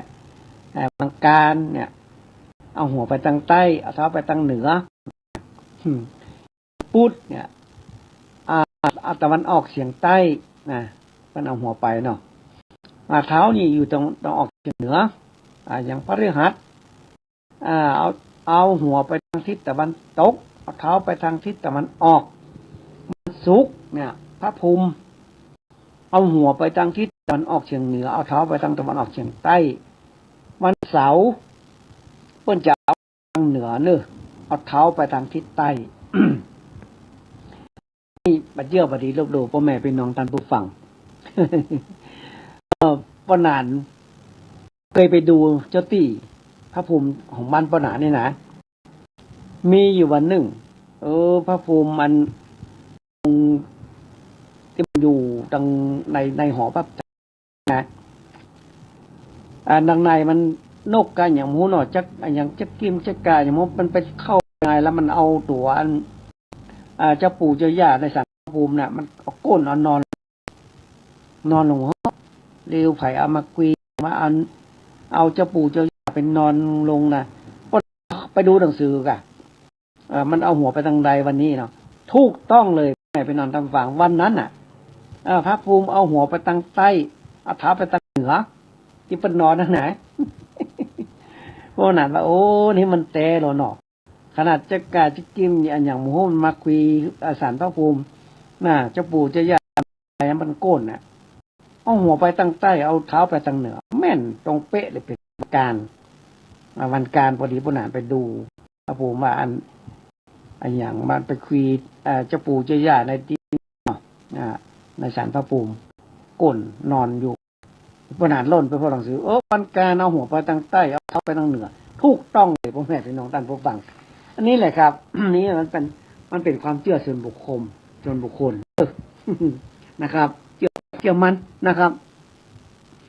เรื่องราวอย่างนี้นะเชื่อไผเชื่อมันไผจะบังคับกับไปบังคับกันเชื่อไปทางใดมัน ดีขึ้นนะตั้งศาลพระภูมิตั้งอย่างตั้งหลายเนี่ยเป็นถ้าเป็นคนจีนนี่นะเพื่อจะทำใหญ่ขนาดเลยศาลพระภูมิเป็นศาลเจ้าอย่างนี้นะเพื่อจะทำใหญ่มากๆเลยอย่างจุมปวกอยู่ใกล้ศาลพระภูมิเนี่ยเปิ้นจะบ่าวออกเลยเปิ้นจะไหว้จะสาเปิ้นจะบ่โคตรขว้างแปลงใหญ่ขนาดเลยยังเป็นศาลเจ้าศาลพระภูมิเหมือนเปิ้นนี้แล้วกิจการของเปิ้นนี่รุ่งเรืองมากๆเลยเนอะถ้าเปิ้นถืออย่างนั้นนะกิจการรุ่งเรืองมากๆเลยเนี่ยอย่างกิจการอันใดก็โอ้ยก็พอเปิ้นไหว้พรรษาเปิ้นไหว้ถึงเทพถึงเจ้าถึงพระภูมิถึงเทพบุตรเทวดาปัญญาพรหมอย่างทั้งหลายนี่เปิ้นไหว้องค์เทพองค์เจ้าต่างนะครับ อันนี้ความเชื่อพ่อแม่เป็นทางตามผู้ฟัง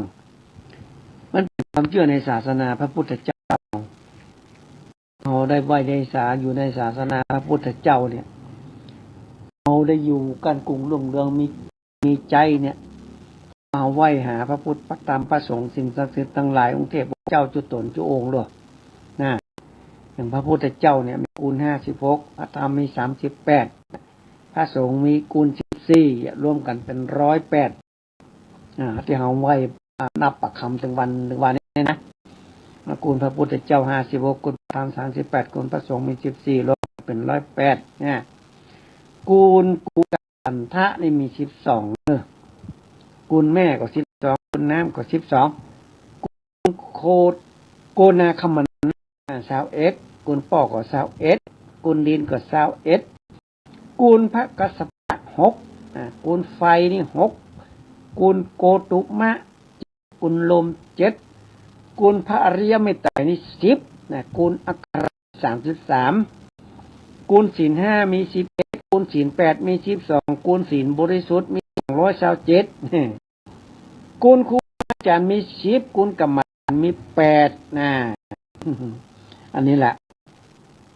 เฮาอยู่ในพระพุทธเจ้าเราต้องหูสิ่งเหล่านี้ตัวกุลน้ำกุลดินกุศลเจ้าทั้งหลายเนี่ยเอาไว้เฮาสาหาถึงมื้อถึงวันเนี่ยมันมีความสุขบ่แม่เป็นนางท่านผู้ฟังทั้งหลายจำง่ายๆเนาะพระเจ้า56คุณพระธรรม38คุณพระสงฆ์มี14คุณแม่12คุณพ่อ21คุณดิน21คุณพระอริยเมตไตร10คุณอัคระ33คุณศีล5มี11คุณศีล8มี12กุลศีลบริสุทธิ์มี227กุลครูบาอาจารย์มี10กุลกรรมฐานมี8นี่แหละแม่พี่น้องท่านผู้ฟังทั้งหลายเรื่องราวเกี่ยวกับของวัดเก่าเรื่องปัญญานี่นะครับอุตตร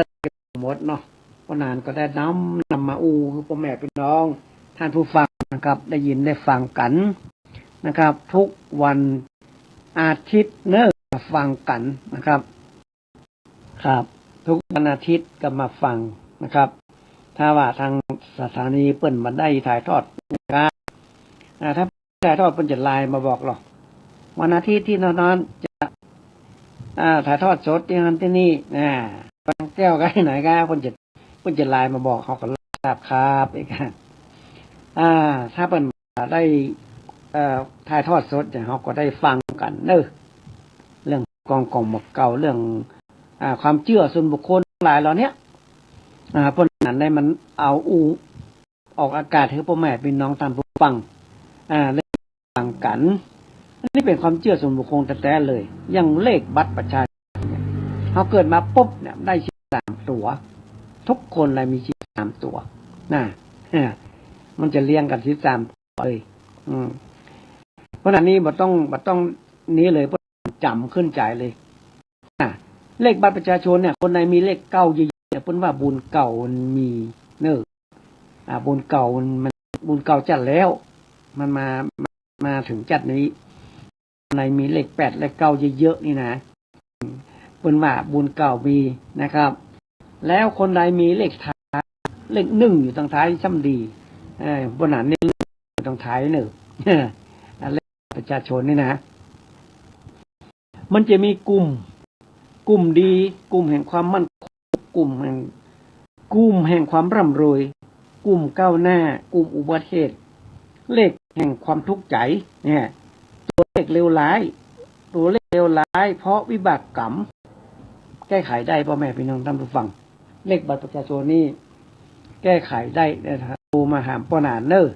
มันจะไปแก้ในบัตรนะแก้เพื่อมีวิธีแก้เนี่ยเพื่อนนันจตุโลโนปเคราะห์ไปแก้ยังกลุ่มร่ำรวยเนี่ยกลุ่มร่ำรวยเนี่ยคนไหนมีเลขท้ายบัตรประชาชนนี่นะ163548นี่หมายความว่ากลุ่มนี้เป็นคนร่ำรวยบัตรทุกบัตรยากละอยู่หัวก็ได้อยู่ท้ายก็ได้นะ เลขที่3ตัวนะมันจะอยู่หัวเลขบัตรประชาชนก็ได้ท้ายก็ได้นะครับกลุ่มร่ำรวยนะครับคือ16354782อันนี้คือกลุ่มความร่ำรวยถ้ากลุ่มแห่งความมั่นคงจะอยู่หัวก็ได้อยู่ท้ายก็ได้ท้ายประชาชนก็ได้หัวก็ได้เลข15243781อันนี้เป็นความเชื่อส่วนบุคคลนะเมาะเลขอุบัติเหตุเนี่ยมีเลขชนอยู่37เนี่ยมันก็ไปก้นไปผลิตไปหั่นไปนี่3773นี่นะ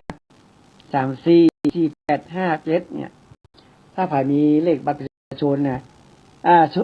ง่ายใครมีเลขทะเบียนรถ373เนี่ย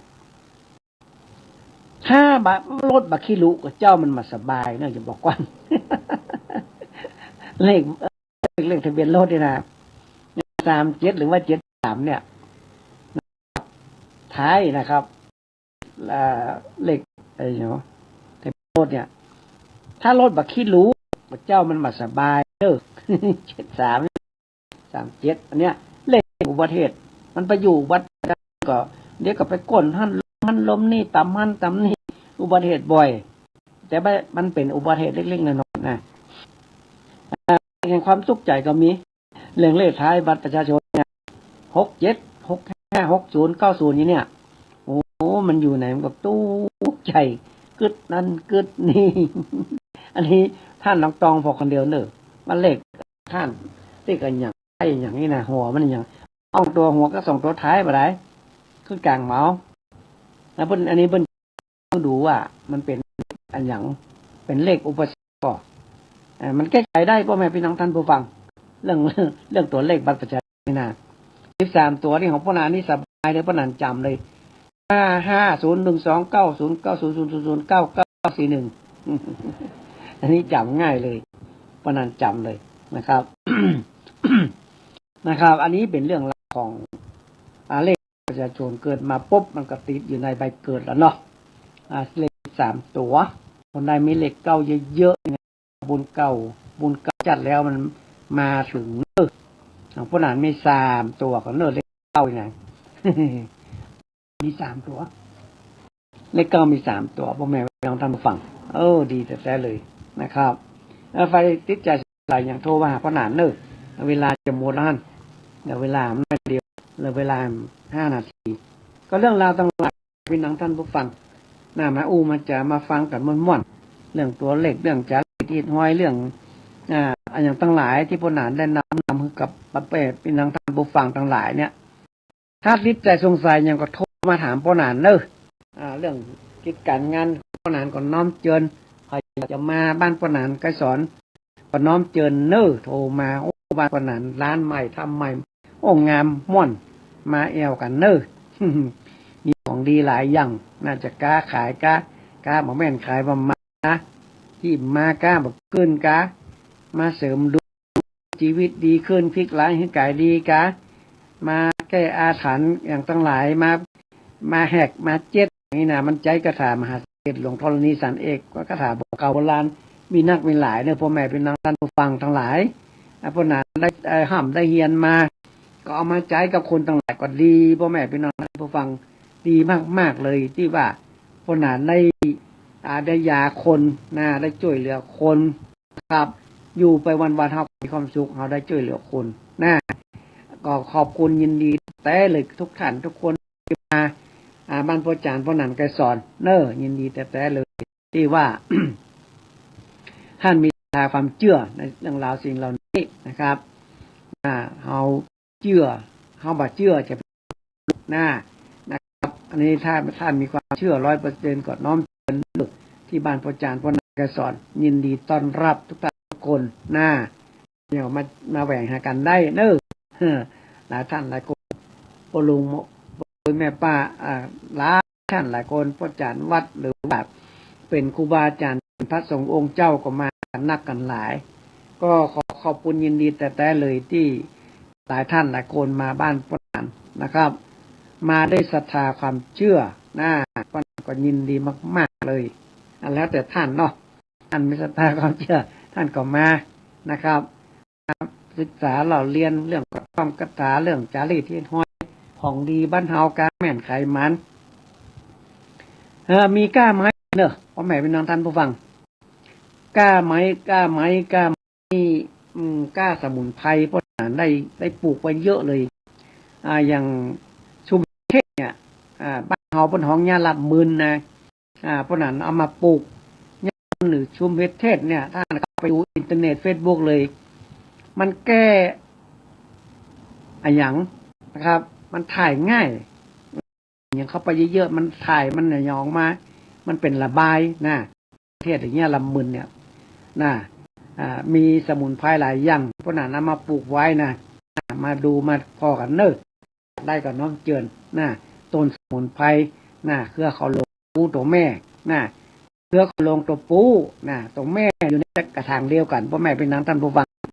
เพราะนั้นพ่อไปเยอะเอาไปปลูกร้านบ้านเฮาโอ้คนเปิ้นนักเปิ้นหลงเปิ้นโหเปิ้นฮักเปิ้นโหมเฮาร้านใดอยากจะได้นะมาบ้านพ่อหนานเนอะพ่อหนานพ่อไปพอสมควรอยู่เครือเขาลงตัวแม่สีขาวดอกสีขาวตัวปูสีม่วงนะปลูกอยู่ในกระถางเดียวกันนะครับใครอยากได้ก็น้อมเจิญเอาไปไว้หน้าร้านหน้าบ้านปลูกในบ้านในจองเปลี่ยนมอนโกนเปิ้นฮับปนโหมนะ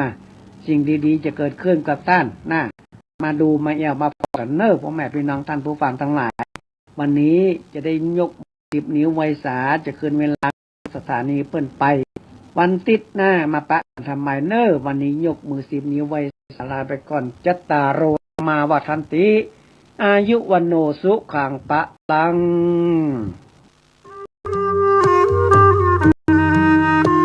ขอร่วมอนุโมทนาบุญใหญ่